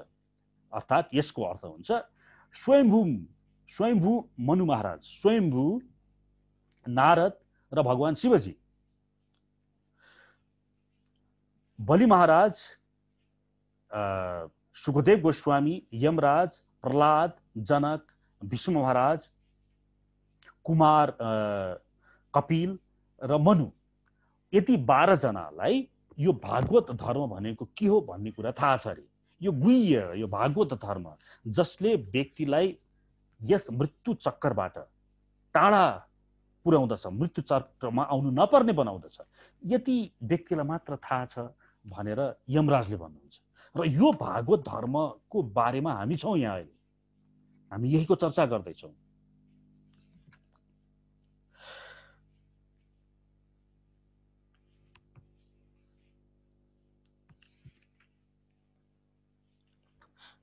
अनि अगाडि भगवान श्रीकृष्णले भन्नुहुन्छ, हे महाबाहु अर्जुन, वेदान्त अनुसार सम्पूर्ण कर्महरू सम्पन्न हुनको लागि 5 वटा कारणहरू छन्। अब म तिनीहरूको बारेमा सिक। हाम्रो वैदिक शास्त्रमा प्रस्थान त्रयी भनेर आदि शंकराचार्यले भन्नुभयो। कुनै पनि समस्या निर्कोलको लागि 3 वटा प्रस्थानहरू छन् रे, बाटाहरू छन् रे। श्रुति प्रस्थान, स्मृति प्रस्थान र न्याय प्रस्थान। यसमा यो श्रुति प्रस्थानमा आदि शंकराचार्यले उपनिषदको अध्ययन, उपनिषदको प्रमाणलाई राखिदिनु भयो। स्मृति प्रस्थानमा भगवत गीताका प्रमाणलाई राखिदिनु भयो भने न्याय प्रस्थानमा वेदान्त सूत्र, जसलाई शारीरिक भाष्य पनि भनिन्छ, जसलाई मीमांस भाष्य पनि भनिन्छ, जसलाई भिक्षु सूत्र पनि भनिन्छ, त्यसलाई राखिदिनु भयो। र यहाँ भगवान कृष्णले के भन्नुभयो, वेदान्त अनुसार, वेदान्त भनेको नै उपनिषद हो र यो प्रस्थान त्रयीका कुराहरू हुन्। सम्पूर्ण कर्महरू सम्पन्न हुनको लागि 5 वटा कारणहरू छन् भनेर भन्नुभयो। अब त्यो 5 वटा कारणहरू के हुन् त भन्दा, कर्मस्थान, शरीर, कर्ता, विभिन्न इन्द्रियहरू, धेरै प्रकारका चेष्टाहरू र अन्त्यमा परमात्मा, यिनीहरू नै कर्मका 5 वटा कारक तत्व हुन्। तपाईले कुनै पनि कर्म गर्नु हुन्छ भने यो 5 वटा चिज हुनु पर्यो। सबैभन्दा पहिला तपाईँ हुनु पर्यो कर्म गर्नको लागि, आत्मीय रूपमा तपाईँ। अब तपाईँ एक्लै त गर्न सक्नुहुन्न, तपाईँ त कहीँ शरीर चाहियो नि तपाईलाई। भनेपछि यो शरीर चाहियो, अर्थात् तपाईँ भनेको आत्मीय रूपमा तपाईँ र शरीर, यो दोस्रो भयो। अब यो तपाईँ र शरीर भएर मात्रै कर्म त हुँदैन, कर्म गर्नलाई चेष्टा चाहियो। केमा गर्ने त कर्म, त्यो चेष्टा चाहियो। 3 नम्बरमा चेष्टा चाहियो। अब यो तपाईको शरीर चेष्टा मात्र भएर पनि पुग्दैन, ईश्वरको परमात्माको सहयोग चाहियो। त्यसैले तपाईको शरीर, चेष्टा र परमात्मा 4 भए। अब यति भएर पनि पुग्दैन, त्यो गर्नको लागि हातखुट्टा चाहियो, आँखाले हेर्नु पर्यो, नाकले सुँग्नु पर्यो, कानले सुन्नु पर्यो, अनि कर्मेन्द्रियहरूले कर्म गर्नु पर्यो। तसर्थ अर्को भनेको इन्द्रिय। तसर्थ 5 वटा कुराहरू, एउटा तपाईँ आत्मीय रूपमा तपाईँ, दोस्रो तपाईको शरीर, तेस्रो तपाईको कर्म गर्ने चेष्टा, चौथो परमात्मा र पाँचौं भनेको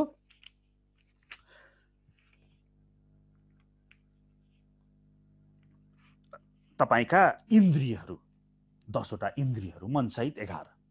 यति चीज भएपछि तपाईले कर्म गर्न सक्नुहुन्छ। मानिसले आफ्नो शरीर, मन र वचनले जे जति राम्रा नराम्रा कामहरू गर्दछ, ती सबै यी 5 तत्त्वहरूका कारणले नै सम्पन्न हुने गर्दछ। यी 5 कारणहरूलाई नमानेर जसले आफैलाई कर्ता ठान्दछ, त्यो व्यक्ति निश्चय नै बुद्धिमान होइन। त्यस्ता व्यक्तिले वस्तुलाई यथार्थ रूपमा देख्न सक्दैनन्। अब यहाँ यो 5 वटा जुन कारणहरू छन् नि, आत्मा, शरीर, अनि चेष्टा, परमात्मा र इन्द्रिय, यो 5 वटा कारणमा साधारणतया संसारमा अहिले देख्ने हो भने व्यक्तिले 3टा कुरालाई चाहिँ नि देखेको छ, प्रत्यक्ष देखेको छ। एउटा त्यो आत्मा र त्यो शरीर र उसको चेष्टा, यति 3टालाई देख्दछ र परमात्मालाई उसले देख्दैन, परमात्माले छुटाउन खोज्दछ। यो शरीर, चेष्टा, आत्मा, इन्द्रिय भनेको यही हाम्रै शरीरभित्र सबै भए। अर्थात् यसलाई 2 भागमा विभाजन गर्न सकिन्छ। यो 5 वटालाई, यो 5 वटामा शरीर, आत्मा, चेष्टा र इन्द्रिय, यो 4 वटा त हाम्रै शरीरभित्रै छन् भने एउटा परमात्मा चाहिँ नि देखिँदैन। अब यी बाह्य व्यक्तिहरूले परमात्मालाई एक्सक्लुड गरिदिन्छन्, परमात्मालाई आफ्नो कर्ममा समावेश गर्दैनन् र भनिठान्छन् कि यो सबै गर्ने कर्ता मै हुँ, यो घर बनाउने मै हुँ, यो जग्गा किन्ने मै हुँ, यो पुत्र, यो पुत्री मैले गर्दाखेरि नै जन्मेका हुन्, यो स्वास्नीलाई बिहा गर्ने अथवा स्वास्नीले यो लोग्नेलाई बिहा गर्ने यी मेरै हो भनेर परमात्माको त्यहाँ कुनै पनि त्यहाँ सम्बन्ध इन्कार गरिदिन्छन्। र भगवानले के भन्नुहुन्छ भने गीतामा, यसरी परमात्मा बिना त केही सम्भव नै छैन। र यसरी जो व्यक्ति यो 5 कारणहरूलाई नमानेर जसले आफैलाई कर्ता ठान्दछ, मैले नै गरेको हुँ भनेर ठान्दछ, त्यो व्यक्ति निश्चय पनि बुद्धिमान होइन। त्यस्ता व्यक्तिले वस्तुलाई यथार्थ रूपमा देख्न सक्दैन। तसर्थ प्रत्येक कार्यको पछाडि भगवान श्री कृष्णको हात हुन्छ। परमात्मा स्वरूपमा प्रत्येक जीवात्माले गर्ने कुनै पनि कार्यमा भगवान श्री कृष्णको हात रहेको हुन्छ। 5 वटा तत्त्व हुन्छ। एउटा तपाईँ आफै, अनि तपाईँ शरीरमा बस्नुहुन्छ तपाईको शरीर, अनि तपाईले चेष्टा गर्नुहुन्छ तपाईको चेष्टा, र यो सबैलाई सहयोग गर्ने परमात्मा, र परमात्मा सबैको सहयोग भइसकेपछि तपाईका कर्मेन्द्रियहरू, मूलतः तपाईका बाडी, हात, पाउ, उपस्थ र गुदा, यी 5 कर्मेन्द्रियहरू, यसरी यी सबैले गर्दाखेरि कर्म सम्पन्न हुने गर्दछ।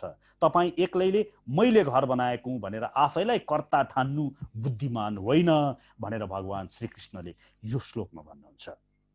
जो मिथ्या अहङ्कारबाट प्रेरित हुँदैन जसको बुद्धि आसक्त छैन, जसले यो संसारमा मानिसहरूलाई मारेर पनि नमारेको जस्तो हुन्छ र ऊ आफ्नो कर्मद्वारा पनि बाँधिँदैन भनेर भगवानले यहाँ को व्यक्ति कर्मद्वारा बाँधिँदैन भनेर भन्दै हुनुहुन्छ। मूलतः यहाँ जो मिथ्या अहंकारबाट प्रेरित हुँदैन। यो मिथ्या अहंकार, दुईटा अहंकार हुन्छ। अहंकार भनेको पृथ्वी, जल, तेज, वायु, आकाश, मन, बुद्धि, अहंकारको यो शरीर छ। यसमा जुन अहंकार छ यसलाई परिचय यो पनि भनिन्छ, यसलाई आइडेन्टिटी पनि भनिन्छ। तपाईको आइडेन्टिटी, यो अहंकारले म को हुँ भन्ने तपाईलाई बोध गराउँछ। र यो अहंकार दुई प्रकारको छ हेर्नुस्, एउटा चित्त अहंकार, एउटा जड अहंकार। चित्त अहंकारमा भनेको तपाईको वास्तविक नित्य अहंकार हो, जुन कहिले पनि नासिदैन र जुन तपाई हो, त्यो चित्त अहंकार हो। त्यो भनेको जीवेरा स्वरूपा होए कृष्णेरा नित्य दास। तपाई भगवान श्री हरि कृष्णको नित्य दास हुनुहुन्छ, यो तपाईको चित्त अहंकार हो। तर अर्को पनि अहंकार तपाईले आफूमा प्रेषित गर्नु भएको छ, जड अहंकारहरू। जस्तै म पुरुष हुँ, तपाई पुरुष हो र? मृत्युपछि तपाई पुरुष कि स्त्री? म नेपाली हुँ, यो शरीरको नष्ट भइसकेपछि तपाई नेपाली कि के हो? त्यस्तै गरिकन म मधिसे हुँ अथवा म पहाडी हुँ भन्दै पिटापिट गर्छन्। अझ त्यसमा कोही नेताजीले मलजल गरेर तपाईलाई लडाउँछन् अनि ऊ चाहिँ नि ठुलो पदमा भोग गरेर बस्छन्। यी भेडाहरूलाई नेपालीहरू भनेको धेरै जसो भेडै हुन् जस्तो लाग्छ मलाई। सबै देख्दा देख्दै पनि त्यही नेतालाई गएर भोट दिन्छन् र त्यसैको पछि दौडिन्छन्। यो भेडा वृद्धि। त्यस्तै गरिकन म हिन्दू हुँ भन्नु पनि, म क्रिस्चियन हुँ, म त मुसलमान हुँ भन्ने पनि जड अहंकार भयो। किन? तपाईको कृष्णको नित्य दास हो तपाई। यो तपाईको चित्त अहंकार एक मात्र तपाईको अहंकार हो। म वैष्णव हुँ भन्नु पनि वास्तवमा अहंकार हो। किन? तपाई वैष्णव हो र? तपाई त कृष्णको दास हो नि। यसैलाई नै वैष्णव भनिन्छ भन्ने भयो भने अर्कै कुरा। तर जे होस् तपाईको चित्त अहंकारमा मात्र निहित रहन सक्ने यो खुबी हामीमा हुनु पर्दछ। तर जड अहंकारले हाम्रो चित्त अहंकारलाई हामी छोपिदिएका छौं। हामी वास्तव र हाम्रो जुन परिचय छ त्यो परिचयलाई हाम्रा अन्यथा यी सांसारिक परिचयहरू, म चाहिँ नि म्यानेजर हुँ, म चाहिँ नि कर कार्यालयको हाकिम हुँ, यस्ता यस्ता अहंकारहरू, परिचयहरूले हामीले त्यसलाई छोपिदिएर हामीले त्यसलाई चाहिँ नि मिथ्या अहंकार भनेर भगवानले भन्नु। मिथ्या भनेको नाश हुने अहंकार, नाशित, जो नाश हुन्छन्, जो यस्तो मिथ्या अहंकारबाट प्रेरित छैन अरे। अर्थात जो आफ्नो चित्त अहंकारमा निश्चित रहेको छ, म कृष्णको पुत्र हुँ, यो अहंकार वास्तविक तपाईको परिचय त्यही मात्रै हो। र त्यसमा जो लागेको छ, जसको बुद्धि आसक्त छैन। यो संसारिक आसक्त भनेको यहाँलाई थाहा नै होला। मेरो पुत्र, मेरो स्वास्नी, लोग्ने भनेपछि हुरुक्कै हुने, स्वास्नी भनेपछि हुरुक्कै हुने, छोरी भनेपछि हुरुक्कै हुने, नाति नातिना भनेपछि हुरुक्कै भएर त्यो मर्न लागेको बुढोले पनि बाँदर च्यापे जस्तो गरेर दिनभरि च्यापेर हिँड्ने। अब यस्तो किसिमको आसक्ता, किनभने ती वस्तुहरू नाशवान हुन्, तिनीहरू कोही पनि तपाईका होइनन्। यिनीहरू कि त त्यसको मृत्यु निश्चित छ, कि त तपाईको मृत्यु निश्चित छ। मृत्यु भन्नुको मतलब हामी आध्यात्मिकमा हामीले मृत्यु भन्दैनौँ, हामी देहत्याग भन्छौँ। त्यसले आफ्नो देहत्याग निश्चित गर्दछ, तपाईले आफ्नो देहत्याग निश्चित गर्नुहुन्छ। भन्नुको मतलब त्यो देहत्याग गर्ने बित्तिकै यो सम्बन्ध नष्ट हुन्छन्। अनि त्यसमा किन आसक्त रहने? त्यसलाई सेवा गर्नुहोस्। अहिले केही क्षणको समयको लागि उहाँहरू तपाईलाई प्राप्त भएका हुन् निश्चय पनि, र त्यसको लागि तपाईँ अनासक्त भएर यो कुरा सदैव दिमागमा राखेर कि यिनीहरू एक दिन मबाट छुट्टिन्छन् भन्ने दिमागमा राखेर उनीहरूलाई कर्तव्यनिष्ठ भएर मात्र उनीहरूको पालन पोषण, उनीहरूलाई सेवा गर्ने हो। र यसरी गर्नुलाई नै अनासक्त भएर सेवा गर्ने भन्नु। भगवानले जो बुद्धि, जसको बुद्धि आसक्त छैन, त्यसले यो संसारमा मानिसलाई मारेर पनि नमारेको जस्तो हुन्छ। यहाँ अर्जुनले अहिले युद्ध गर्दै हुनुहुन्छ र उहाँले मार्नेवाला हुनुहुन्छ। त्यहाँ त युद्धमा त मार्ने कि त मारिने। तसर्थ यहाँ यसरी अनासक्त रहेर आफ्नो जड अहंकारमा स्थित नरहेर जसले आफ्नो कर्तव्य मात्र बोध गरेर युद्ध गर्दछ, त्यो त वीर कहलिन्छ। त्यो त मारेर पनि त्यसले मारेको मानिदैन। हनुमानजीले गएर लङ्का जलाइदिए, तर उनको हृदयमा त राम राम राम मात्रै थियो। त्यहाँ कति जलेर बालकको मृत्यु भयो होला, त्यहाँ कति जलेर महिला अनि वृद्धहरूको अशक्तहरूको मृत्यु भयो होला। तर हनुमानलाई यसको कुनै पनि पश्चाताप छैन। प्रभुपादजी लेख्नुहुन्छ, अर्जुनले आफैलाई कर्मको कर्ता मानेका छन्। उनले आफू भित्र र बाहिर जे भइरहेछ त्यो परमात्माको निर्देशन अनुरूप भइरहेछ भन्ने सोचेका छैनन्। कर्म गराउने कुनै परम निर्देशक हुनुहुन्छ भन्ने कुराको ज्ञान नभए के का लागि काम गर्ने? तर जसले कर्मका उपकरणहरूलाई कर्ताको रूपमा स्वयं आफूलाई र परम निर्देशकका रूपमा परमेश्वरलाई जान्दछ त्यो व्यक्ति नै हरेक कार्यमा पारङ्गत ठानिन्छ। यस्तो व्यक्ति कहिले पनि मोहग्रस्त हुँदैन। जसले परमात्मा वा भगवानको निर्देशन अनुसार कृष्ण भावना भावित भएर कार्य गर्दछ त्यसले कसैलाई मारे पनि मारेको मानिँदैन। आफूभन्दा माथिका अधिकृतको आज्ञा अनुसार कसैको वध गर्ने सैनिकलाई कुनै दण्ड दिइँदैन। तर त्यही सैनिकले पछि आफू खुसी कहीँ कसैको हत्या गर्दछ भने निश्चय नै त्यसको निर्णय वा छानबिन कानुनी अदालतले गर्दछ भनेर प्रभुपादले यसलाई स्पष्ट पार्दै यो श्लोकको व्याख्या गर्नुहुन्छ। अनि भगवानले अगाडि भन्नुहुन्छ, ज्ञान, ज्ञानको विषय र ज्ञाता यी तीन तत्त्वहरू कर्म गर्न प्रेरित गर्ने कारण हुन् भने इन्द्रियहरू, करण, कर्म र कर्ता यी तीन तत्त्व कर्मका अङ्ग हुन्। हेर्नुहोस्, वेदान्तमा भनिएको छ यो जीव सच्चिदानन्दमय जीव हो, तर यसमा यो तीनटा त्रिपुटी भनेर भनिन्छ हावी हुन्छ। जस्तो कर्ता, कर्म र करण। कर्ता भन्ने हामी आफूलाई कर्ता सम्झिन्छ त्यसले, र कर्म गर्न थाल्दछ र जुन कर्म गरिन्छ त्यसलाई करण भनेर भनिन्छ। कर्ता, करण र कर्म। त्यस्तै गरिकन उसले आफूलाई ज्ञाता सम्झिन्छ। ज्ञाता सम्झेर उसले त्यो पढिनु पर्ने ज्ञानलाई ज्ञेय भनिन्छ र ज्ञेय बुझ्न चाहन्छ ज्ञान। त्यस्तै गरिकन भोक्ता, भोग र भोग्य। त्यस्तै गरिकन प्रमाता, प्रमाण र प्रमेय। यसलाई त्रिपुटी भनेर भनिन्छ। र यसैबाट नै यी तीन तत्त्वहरू नै कर्म गर्न प्रेरित गर्ने कारण हुन् भनेर भगवान श्रीकृष्णले यो श्लोकमा भन्नुहुन्छ। प्रकृतिका भिन्दा भिन्दै तीन गुण अनुरूप नै ज्ञान, कर्म र कर्ताका तीन तीन भेद भएका हुन्। अब मबाट तिमी तिनका विषयमा सुन। जुन ज्ञानद्वारा असंख्य रूपमा विभाजित सम्पूर्ण जीवात्मामा एउटै अविभाजित आध्यात्मिक स्वभाव देखिन्छ त्यो ज्ञान सात्विक ज्ञान हो भनेर तिमी बुझ। जुन ज्ञानद्वारा मानिसले हरेक भिन्न भिन्न शरीरमा भिन्दा भिन्दै किसिमको जीवात्मा देख्दछ त्यस्तो ज्ञानलाई तिमी राजसी भनेर जान। हेर्नुहोस्, भगवान श्रीकृष्णले यो श्लोकमा भन्दै हुनुहुन्छ कि यो संसारमा हामी हेर्नुहोस् त चारैतिर कस्तो वैषम्यता देख्नुहुन्छ, कस्तो विविधता देख्नुहुन्छ। कुनै व्यक्तिहरू मुसा जस्ता छ, कुनै मुसा जीवात्मा देख्नुहुन्छ, कुकुर देख्नुहुन्छ, बिरालो देख्नुहुन्छ, यहाँ चाहिँ नि चराहरू देख्नुहुन्छ। मान्छेहरू पनि प्रत्येक मान्छेको एकजनाको अनुहार एक अर्कासँग मिल्दैन।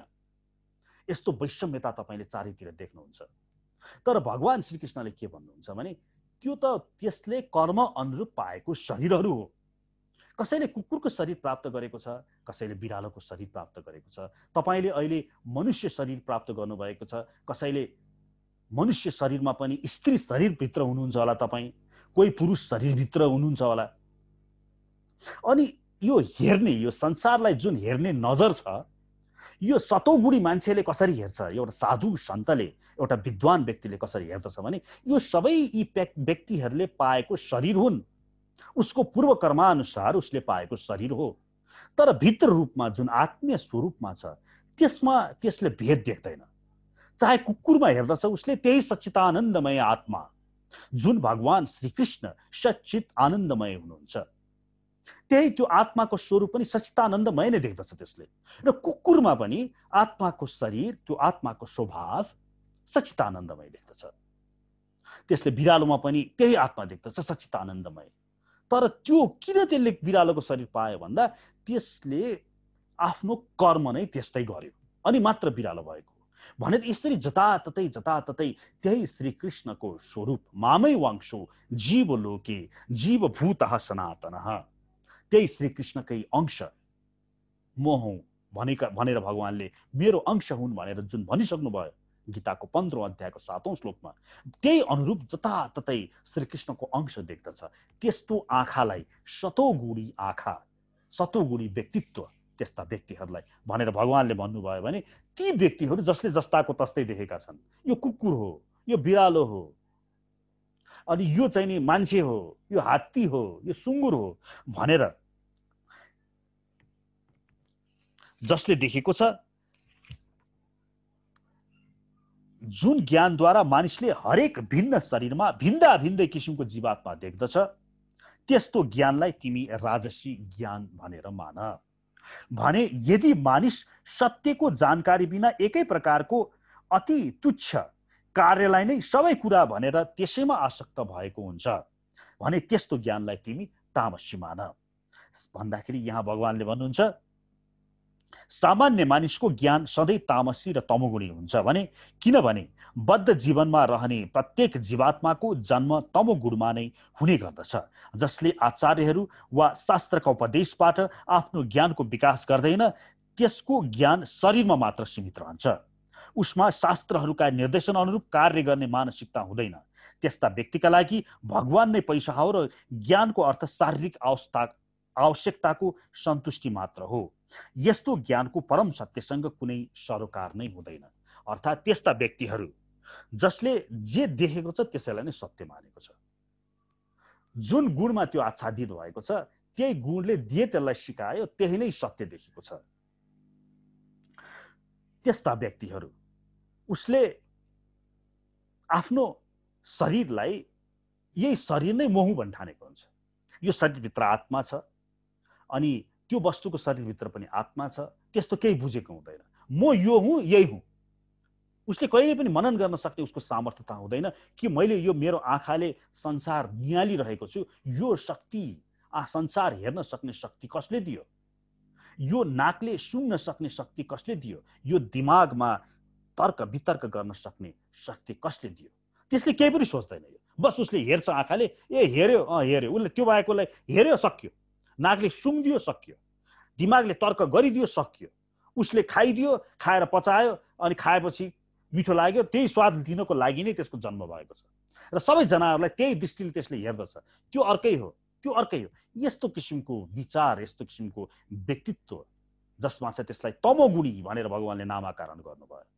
पुनः एकपल्ट भन्न चाहे, जसले सारा जीवहरूमा के कुकुर, के बिरालो, के पंक्षी, के कीट, के पतंग सबैमा त्यही सच्चिदानन्दमय श्रीकृष्णको आत्मा छ भनेर सबैलाई एक देख्यो, त्यो सतोगुणी व्यक्तित्व, सतोगुणी आँखा, सतोगुणी नजर भयो भने जसले पृथक पृथक देख्यो सबैलाई, त्यो रजोगुणी भयो भने त्यस्ता व्यक्ति जसलाई आफूले जे मनोवृत्तिले जे ठान्यो, जे आफ्नो विचार बनाएको छ, अझ त्यस्ता व्यक्तिहरूले आफ्नो विचारलाई बहुत विद्वान ठान्दछ, आफूलाई मैले जानेको मात्रै ठिक हो भन्ने चाहन्छ, भन्ने बुझ्दछ, त्यस्तो उसको नजर, यसलाई तमोगुणी नजर भनेर भगवानले भन्नुभयो। फलको इच्छा नराखी राग द्वेष र आसक्त रहित भएर नियमित रूपले गरिने कर्मलाई सात्विक कर्म भनिन्छ। तर आफ्नै इच्छा पूर्तिका लागि अहंकारको भाव राखेर कठिन परिश्रम पूर्वक गरिएका कर्मलाई रजोगुणी वा राजसी कर्म भनिन्छ। शास्त्रका आदेशहरूसँग असम्बन्धित भई भावी बन्धनको वास्ता नगरी हिंसा वा अर्कालाई दुःख दिन लागि मोहवश गरिने कर्म तामसी कर्म हो। अब यहाँ कर्मको स्पष्ट भगवानले व्याख्यान दिनुभयो कि फलको इच्छा नराखी आफ्नो कर्तव्यमा मात्र लागेर राग द्वेष र आसक्ति रहित रहेर, यो सबै संसारमा गर्नुपर्ने मेरो कर्तव्य मात्र हो, राग कसैप्रति मेरो प्रिय कोही पनि छैन र द्वेष कोही मेरा दुश्मन पनि छैनन् र आसक्ति रहित भएर नियमित रूपले आफ्नो कर्म फलको आशा नराखिकन आफ्नो कर्तव्य हो भन्ने बुझेर जसले कर्म गर्दछ यस संसारमा बसेर, त्यस्तो कर्मलाई सात्विक कर्म भनेर भगवान श्रीकृष्णले भन्नुभयो। भने आफ्नै इच्छा पूर्तिको लागि म यो गर्दछु, म यो गरेर यस्तो हुन्छु, इदम अद्य मया लब्धम इमम प्राप्स्ये मनोरथम इदम अस्ति इदम अपि मे भविष्यति पुनर्धनम भनेर असुरी व्यक्तिको विभिन्न क्रियाकलापहरूबारे हामीले योभन्दा अगाडिको अध्यायमा पढेका थियौँ। यसरी आफ्नै इच्छापूर्तिका लागि अहङ्कारको भाव राखेर त्यो जड अहङ्कारमा रुमल लिएर कठिन परिश्रमपूर्वक गरिएको कर्मलाई रजोगुणी वा राजसी कर्म भनेर भनिन्छ। भने शास्त्रको आदेशहरूसँग असम्बन्धित भई भावी बन्धनको वास्ता नगरी हिंसा वा अर्कालाई दुःख दिनको लागि मोहवश गरिने कर्म तामसिक कर्म हो। जुन कर्ममा अन्यलाई दुःख हुन्छ, रक्सी आदि बेच्ने व्यवसाय, यसमा के हुन्छ? तपाईले पो व्यवसाय गर्नुभयो त, त्यो रक्सी तपाईले गरेको कर्मले अन्यलाई दुःख भएको छ कि छैन? यहाँ धेरै प्रश्न गरिन्छ, पशुपालन गर्नु राम्रो हो कि होइन भनेर। पशुपालन किन गर्नुहुन्छ? कुखुराहरू किन पालिन्छ? यो त कम्युनिस्ट सरकार जसलाई ईश्वर अथवा भक्ति अथवा मनुष्यको जन्म किन भयो त्यसको बारेमा उनीहरूलाई कुनै सरोकारै छैन। उनीहरूलाई त बस पैसासँग मतलब छ र पैसासँग मतलब भएको केही सीमित नेताहरूको कुरोमा लागेर पशुपालन व्यवसाय। तपाईहरुलाई म प्रश्न गर्न चाहन्छु, पशुपालन किन गरिन्छ? त्यसलाई बेचेर त्यसको मासु खानलाई हैन र? अर्थात् तपाईले पो मासु खानु पाउनुभयो, तपाईले पो उसलाई बेचेर पैसा कमाउनु भयो, कुखुराहरू बेचेर। तर त्यो पशुलाई दुःख भएको हेर्नुहुन्छ कि हुँदैन? त्यो कुखुराहरूलाई दुःख भएको तपाईले देख्नु भएको छ कि छैन? यहाँ हिंसा भयो कि भएन? तसर्थ यस्ता कर्महरू, रक्सीको पसल राख्ने अथवा राति जाँड खाने रेस्टुरेन्टहरू सञ्चालन गर्ने, यसले अन्यलाई दुःख भयो कि भएन? त्यसर्थ यस्ता शास्त्रका आदेशहरूसँग असम्बन्धित भई भावी बन्धनको वास्ता नराखी हिंसा वा अर्कालाई दुःख दिनको लागि मोहवश पैसा कमाउला, मलाई यस्तो होला उस्तो होला, म यति पैसा कमाएपछि यो गरौँला भन्ने, यति घर बनाउला, घर किनौला भन्ने मोहमा आरूढ भएर गरिने यस्ता कर्महरूलाई तामसी कर्म भनेर भनिन्छ।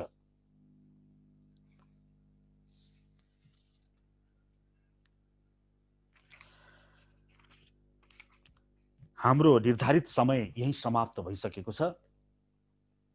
अब हामी हाम्रो यो कार्यक्रमको दोस्रो राउन्डमा प्रवेश गरौँ। यहाँहरूले प्रश्न गर्नुहुन्छ भने कृपया प्रश्न गर्नुहोला। बाँकी हामी भोलि यो 18औं अध्यायलाई निरन्तरता दिनेछौँ। अहिलेलाई कृपया प्रश्न यहाँहरूको छ भने माइक अन गरेर प्रश्न गर्नुहोला। हरे कृष्ण।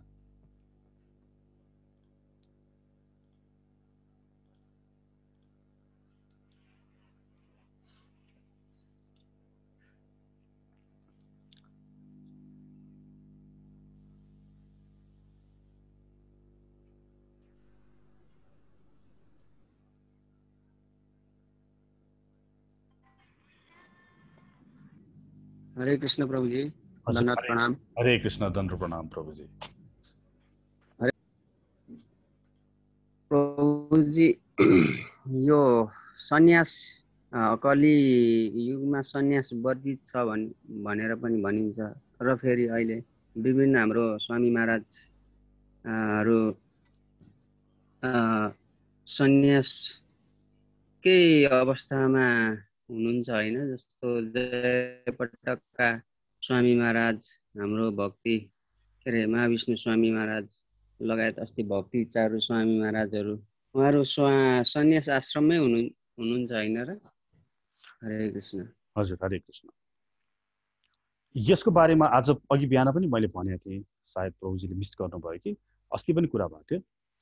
सन्यास वर्जित छ कलियुगको लागि भनेर सन्यास, बलि प्रथा र नियोग प्रथा यो तीनटा कलियुगको लागि वर्जित छ भनेर पद्म पुराणमा पनि उल्लेखित छ र यही कुरालाई भगवान श्री चैतन्य महाप्रभुले पनि दोहोऱ्याउनु भएको छ। तर यहाँ भन्न खोजिएको जुन सन्यास वर्जित छ भनेर भन्न खोजिएको शास्त्रमा उल्लेखित अति कठिन सन्यास छ। त्यहाँ त यस्तोसम्म छ कि यो ब्राह्मणहरू त घरबार मात्र छोडेर होइन, जङ्गलमा कसैलाई हेर्दै नहेरिकन एक्लै बस्नुपर्ने र आफ्नै नियममा बस्नुपर्ने। क्षत्रियहरू त हिमालयमा गएर हिउँमा गएर पग्लिनु पर्ने, त्यतिसम्मको सन्यास छ। त्यो चाहिँ वर्जित छ कलियुगको लागि भनेर भनिएको। भने तपाईलाई सन्यासमा विशुद्ध रूपमा सन्यास जुन छ, यो सन्यास भनेको गोष्ठीको लागि वा प्रचारको लागि, गोष्ठीको लागि वा भजनको लागि जुन सन्यास गरिन्छ। आजकल भजनानन्दी भनिन्छ, गोष्ठीनानन्दी भनिन्छ। गोष्ठीनानन्दी भनेको चाहिँ नि तपाईको मूल लक्ष्य नै भगवत प्रचार गर्नु।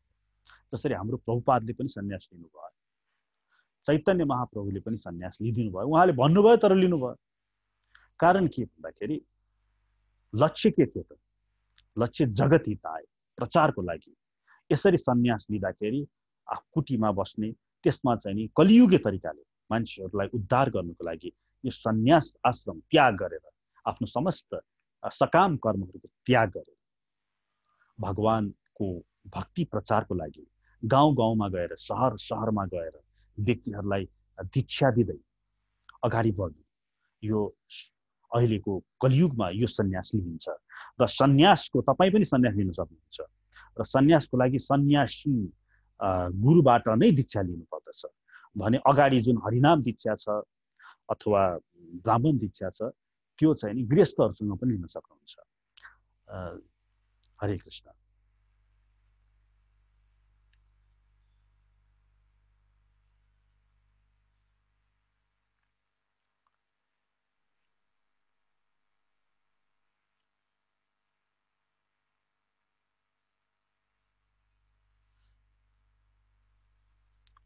हजुर, हरे कृष्ण प्रभुजी। हजुर, यो प्रभुजी हाम्रो के अरे कृपालुजी महाराजलाई भगवानको अवतार पनि मानिदो रहेछ के? यो वैधानिक हो प्रभुजी? यो शास्त्र सम्मत हो? हरे कृष्ण।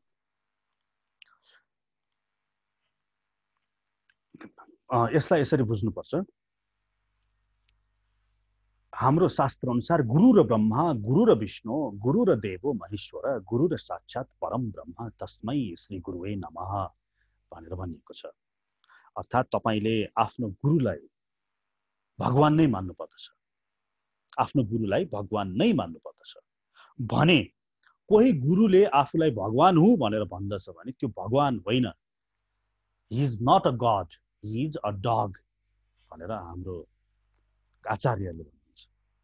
तसर्थ कृपालुजी महाराजलाई उहाँका अनुयायीहरूले, उहाँकै अनुयायीहरूले भगवान मान्नुहुन्छ भने तपाईले पनि मान्नुहुन्छ नि आफ्नो गुरुलाई भगवान मान्नुहुन्छ। हामी मेरो दीक्षा गुरुलाई म भगवानले मान्नु नै पर्छ। शास्त्रको निर्देशन छ। मान्नु भएन, मान्छे मान्नु भएन भने अपराध हुन जान्छ आफ्नो गुरुले, आफ्नो गुरु महाराजलाई। त्यस्तै गरिकन कृपालजीका उहाँका शिष्यहरूले आफ्नो गुरुलाई भगवान नै मान्नुहुन्छ। यो मान्नु नै पर्छ उहाँहरूलाई। शास्त्रको निर्देशन नै त्यस्तै छ। तर कृपालजी महाराजले आफूलाई नै म भगवान हुँ भन्नुभयो भने चाहिँ नि त्यहाँ चाहिँ नि प्रब्लम हुन्छ। तर त्यो चाहिँ नि भन्नु भएको छैन उहाँले। हरे कृष्ण। हजुर, धन्यवाद प्रभुजी। हरे कृष्ण।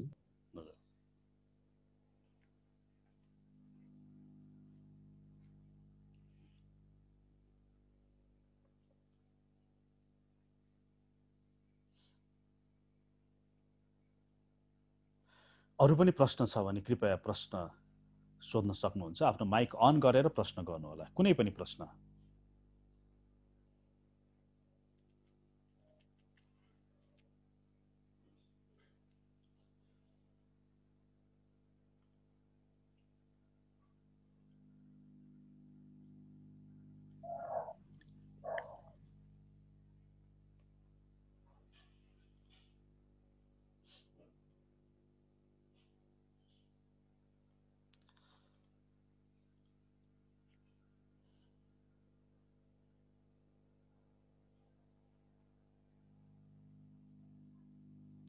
आज प्रश्न छैन कि क्या?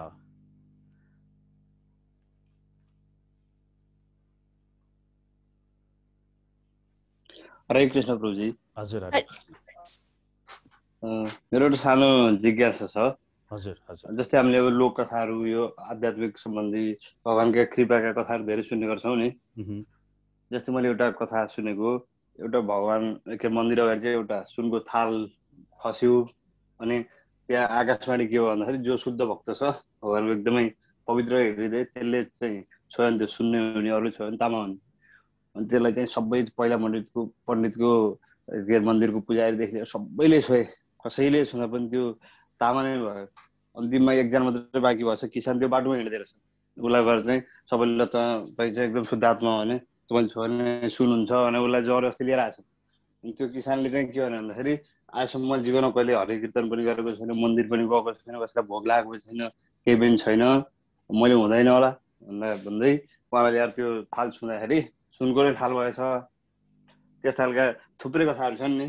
मैले मेरो प्रश्नको आशय चाहिँ जस्तो कोही मान्छेहरू चाहिँ एकदम शुद्ध हृदय छ, तर उनीहरू कुनै प्रभावले पूर्वजन्मको अरू कुराहरूले अन्य परिस्थितिले भक्ति लाइनमा आएनन्, हरि कीर्तन गरेनन्, मन्दिरमा पनि गएनन्, वासुदेवको नाम पनि लिएनन्, तर उनीहरूको चाहिँ सद्गति सम्भव होला किन होला। त्यस कारण चाहिँ मलाई अलिकति जिज्ञासा छ। यसमा चाहिँ प्रभुबाट आफ्नो धारणा राखिदिनु भने म आभारी हुन्छु। हरे कृष्ण। हजुर, हरे कृष्ण। अवश्य तपाईँले एकदम राम्रो प्रश्न गर्नुभयो। यही नै हुन्छ। म यहाँ जान्निकार भएर अहिले कति नै भगवत गीता जान्ने जस्तो गएर वैष्णव भएर तिलक लगाएर घाँटीमा चाहिँ कण्ठी लगाएर यहाँहरूलाई प्रवचन दिइरहेको छु। तर हाम्रा माताजीहरू देखिनुहुन्छ, गृहस्थ हुनुहुन्छ यहाँ कतिजना, के थाहा उहाँहरू मभन्दा कति अगाडि छन्, कति अगाडि छन्। यो त हृदयको कुरा हो। यो छाती च्यातेर हेर्दाखेरि त्यहाँभित्र कस्तो देखिन्छ त्यसको कुरा हो।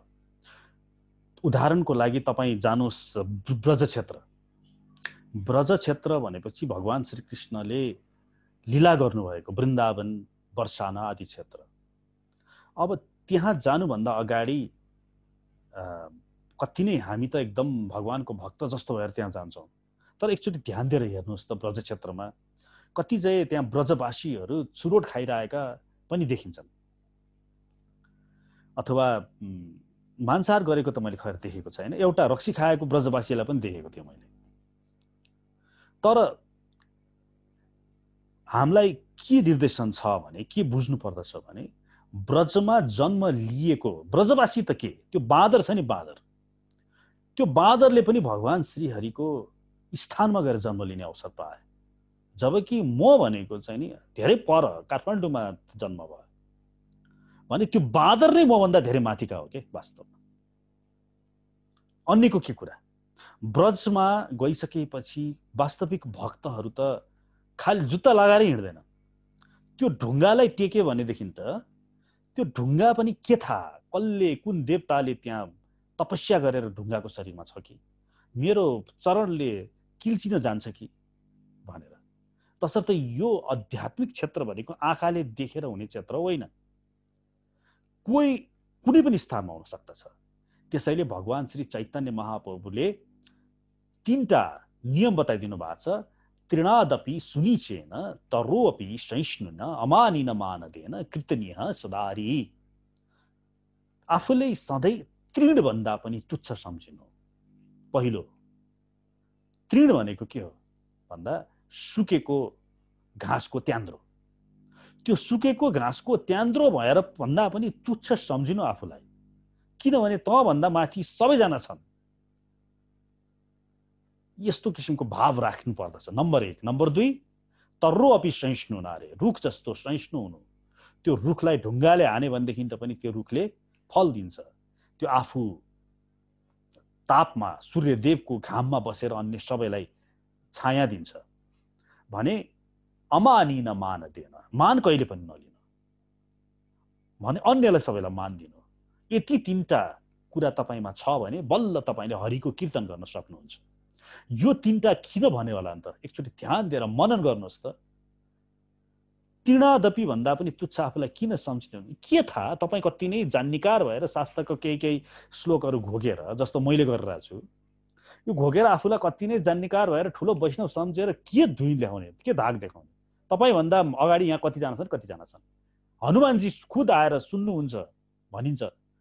भगवानको गाथा भए कि भगवानजी त्यहाँ आएर बस्नुहुन्छ, हनुमानजी आएर, उहाँ त सुन्न आएका हुन् नि। त्यसैले सबैलाई आफूभन्दा तुच्छ सम्झिनु, रुख जस्तो सहिष्णु बन्नु र अमानिन मान दिनु, आफ्नो मान कहिले पनि नलिनु, सबैलाई मान दिनु। कारण तपाईभन्दा अगाडि अरू जम्मै तपाईभन्दा उच्च हुन सक्छन्। हरे कृष्ण।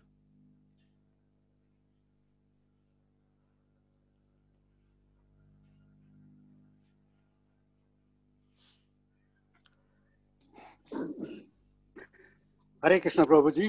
हजुर, साष्टाङ्ग दण्ड प्रणाम। हजुर, दण्ड प्रणाम।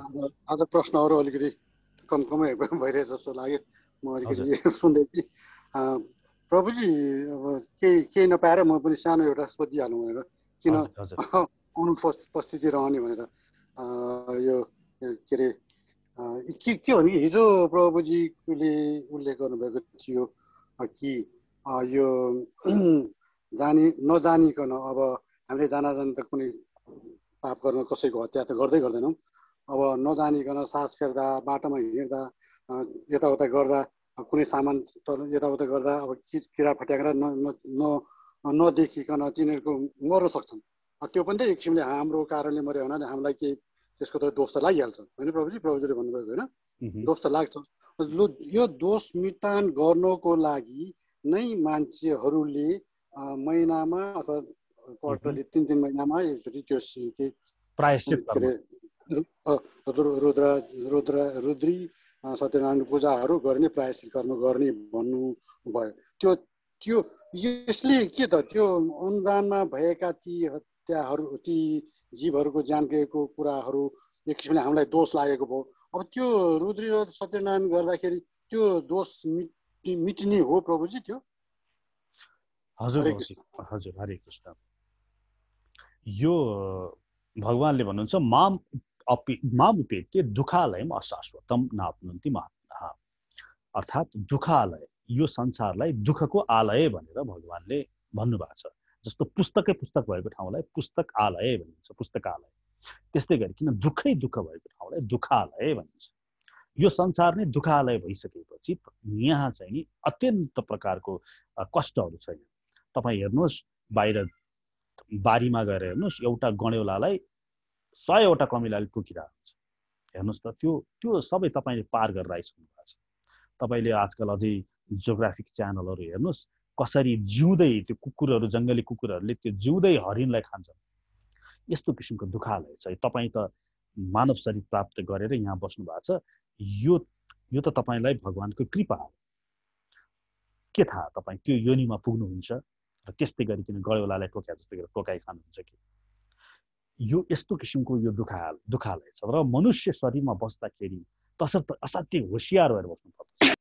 जैन धर्मावलम्बीहरूले त मुखमा सेतो लगाउँछन् कि कुनै किरा मुखबाट नपसोस्, अनि बाटोमा कुचो लगाउँदै हिँड्छन् उनीहरू। तर तपाईँलाई हिन्दू धर्ममा हाम्रो वैदिक शास्त्रले त्यति धेरै अति गर्नुपर्छ भनेर पनि भनेको छैन। तपाईँलाई चाहिँ नि विभिन्न किसिमका अन्य उपायहरू बताइदिएको छ। सबभन्दा पहिला खाना पकाउँदाखेरि, काट्दाखेरि, तरकारी काट्दाखेरि त्यहाँ पनि जीव हत्या हुन सक्छ। त्यसैले प्रत्येक खानालाई पकाउँदाखेरि कृष्णको लागि पकाउनुहोस्। अनि त्यसपछि पकाएर त्यो भगवान कृष्णलाई भोग लगाएर, अनि भगवानलाई भोग लगाइसकेपछि भगवानको त्यो जुन उचिष्ट भनौँ न, त्यसलाई ल्याएर आफ्नो खानामा ल्याएर सबैमा राखिदिसकेपछि त्यो सबै खाना नै प्रसाद बन्न जान्छ। अब शास्त्रले भनेको छ, अब त्यो खाना लायक भयो, त्यसमा त्यो खाना पकाउँदाखेरि सायद त्यो खाना किन्दाखेरि नै कति भ्रष्टाचार भएको होला, कहाँबाट किनेर ल्याउनु भयो, कस्तो किसिमको थियो, त्यो कसले ल्यायो, त्यो चामललाई रोप्दाखेरि नै कोदालो हान्दाखेरि नै कति गणेउला काटिएर मर्यो होला।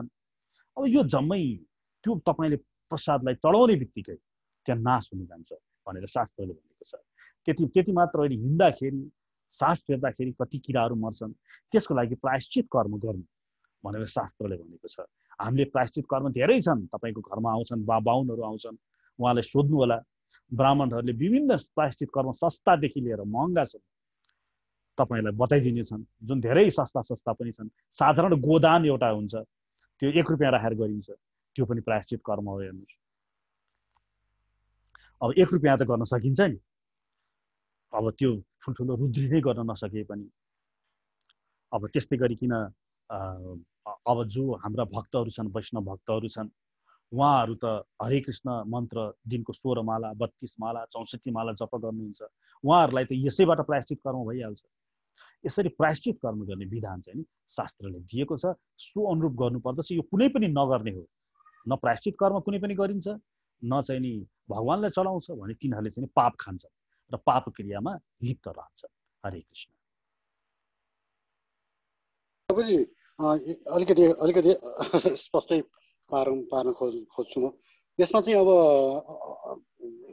प्रभुजीले भन्नुभयो जुन एउटा त यो 16 माला जप्नेहरूलाई चाहिँ त्यसो त्यो प्रायश्चित त्यो पूजा आजा नगरे पनि हुन्छ, त्यसबाट नै टर्यो भन्नु खोज्नु भएको प्रभुजी, त्यो नै हो बुझेको। हजुर 16 माला हजुर यस्तो छ प्रभुजी, यसमा चाहिँ हाम्रो शास्त्रले नैमित्तिक कर्म, नित्य कर्म, प्रायश्चित कर्म, काम्य कर्म, अकर्म, विकर्म, कर्म सन्यास भनेर कर्मलाई वर्गीकृत गरेको छ। यसमा जुन नित्य कर्म भनेको बिहान उठ्नुहुन्छ, शौचादि कार्यहरू गर्नुहुन्छ, यो सबै नित्य कर्म हो। पूजा गर्नुहुन्छ, स्वाध्याय गर्नुहुन्छ। त्यस्तै गरिकन नैमित्तिक कर्म भनेको यो चाहिँ नि विभिन्न संस्कारहरू गर्नुहुन्छ, बच्चा जन्मिन्छ न्वारण गर्नुहुन्छ, पास्नी गर्नुहुन्छ, छैठी गर्नुहुन्छ, विवाह संस्कार गर्नुहुन्छ, मृत्यु संस्कार गर्नु, यी नैमित्तिक कर्महरू। त्यस्तै गरिकन चाहिँ नि अन्य संस्कारहरू छन्। प्रायश्चित कर्म कहीँ भर्खर कुरा गरिसक्यौँ हामीले। त्यस्तै गरिकन काम्य कर्म भनेको व्यापार व्यवसाय गर्ने, कामना पूर्ति हुने, पैसा हुने, यो कर्महरू। अब वैष्णव बन्नुभयो, तपाईँ भगवानको भक्तिमा लाग्नुभयो भने एकैपल्ट वैष्णव बन्दैन के कोही पनि। यो ढ्यान ट्यान भएर आजको भोलि वैष्णव हुने होइन। यो वैष्णव बन्नको लागि वैष्णव भनेको के हो भन्दाखेरि अव्यर्थ कालत्वम इति वैष्णवत्तः भनेर शास्त्रले भनेको छ। अर्थात् त्यो भनेको अव्यर्थ कालत्वम, काललाई, समयलाई व्यर्थ एक क्षण पनि जसले छोड्दैन, जो प्रत्येक क्षण आफ्नो इष्टको स्मरणमा रहन्छ, त्यसलाई वैष्णव भनेर भनिन्छ। वैष्णव, त्यो वैष्णवको अवस्थामा तपाईँ पुगेको छ कि छैन? भगवान कृष्णलाई म मन पराउँछु भन्ने त जम्मै हुन्छन्, धेरै हुन्छन्। त्यो पनि वैष्णव नै हो, वैष्णव होइन भन्न मिल्दैन। तर अब त्यो भन्दैमा, महिनामा एकचोटि कृष्णको मन्दिरमा गएर ढोके भन्दैमा, म वैष्णव भयो भन्दैमा उसले समस्त कर्मकाण्डीय पद्धतिहरूलाई उसले त्याग गर्दछ भने त्यो त भएन नि। समयअनुसार तपाईँले 64 माला जपेको, 64 माला जपेको 10 वर्ष होस् न, सोझै हाम्रो हिसाबमा एउटा ठाडो म्याथमेटिकल हिसाब गरौँ न।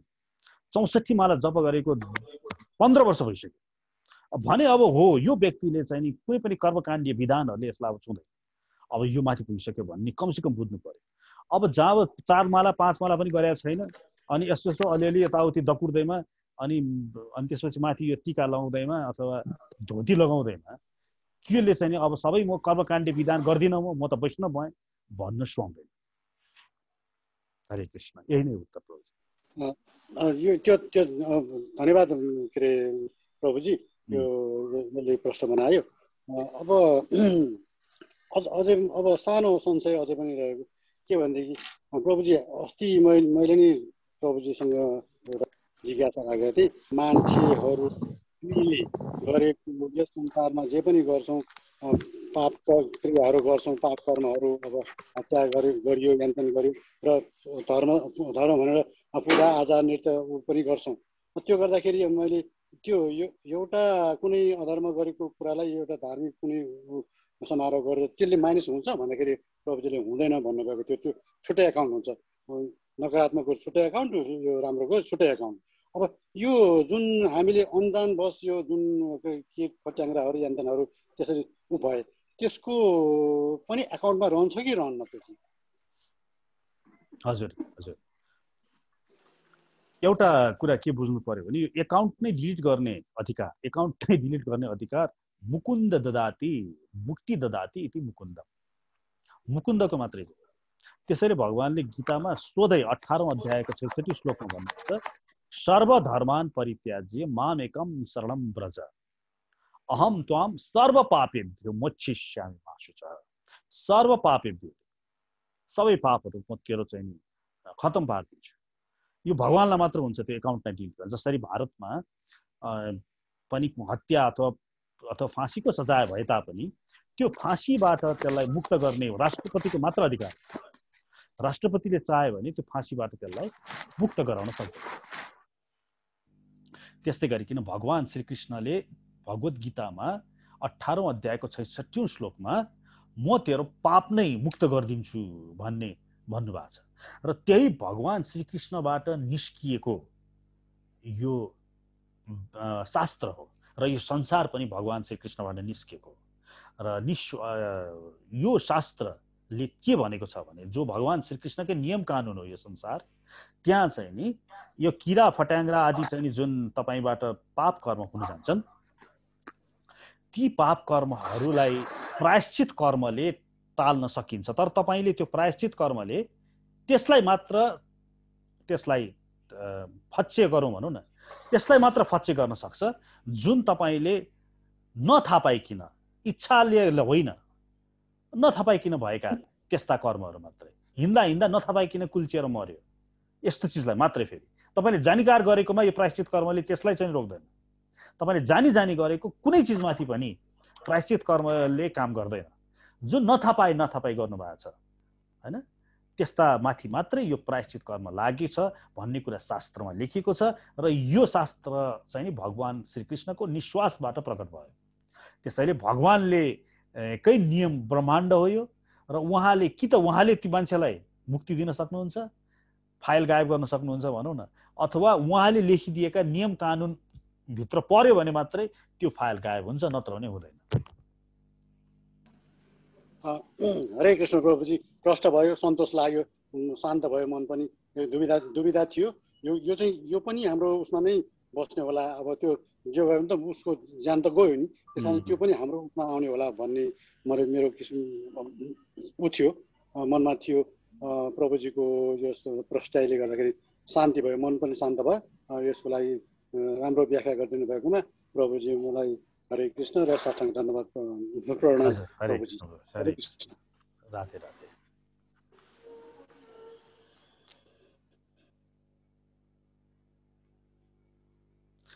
अरू प्रश्न गर्न सक्नुहुन्छ?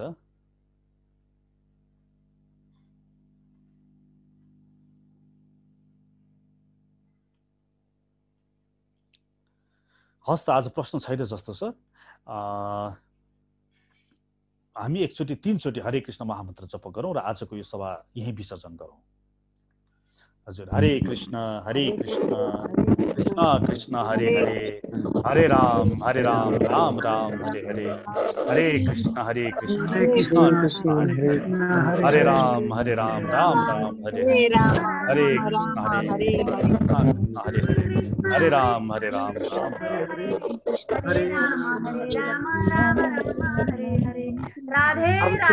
राधे राधे राधे। हरि ओम तत्सत।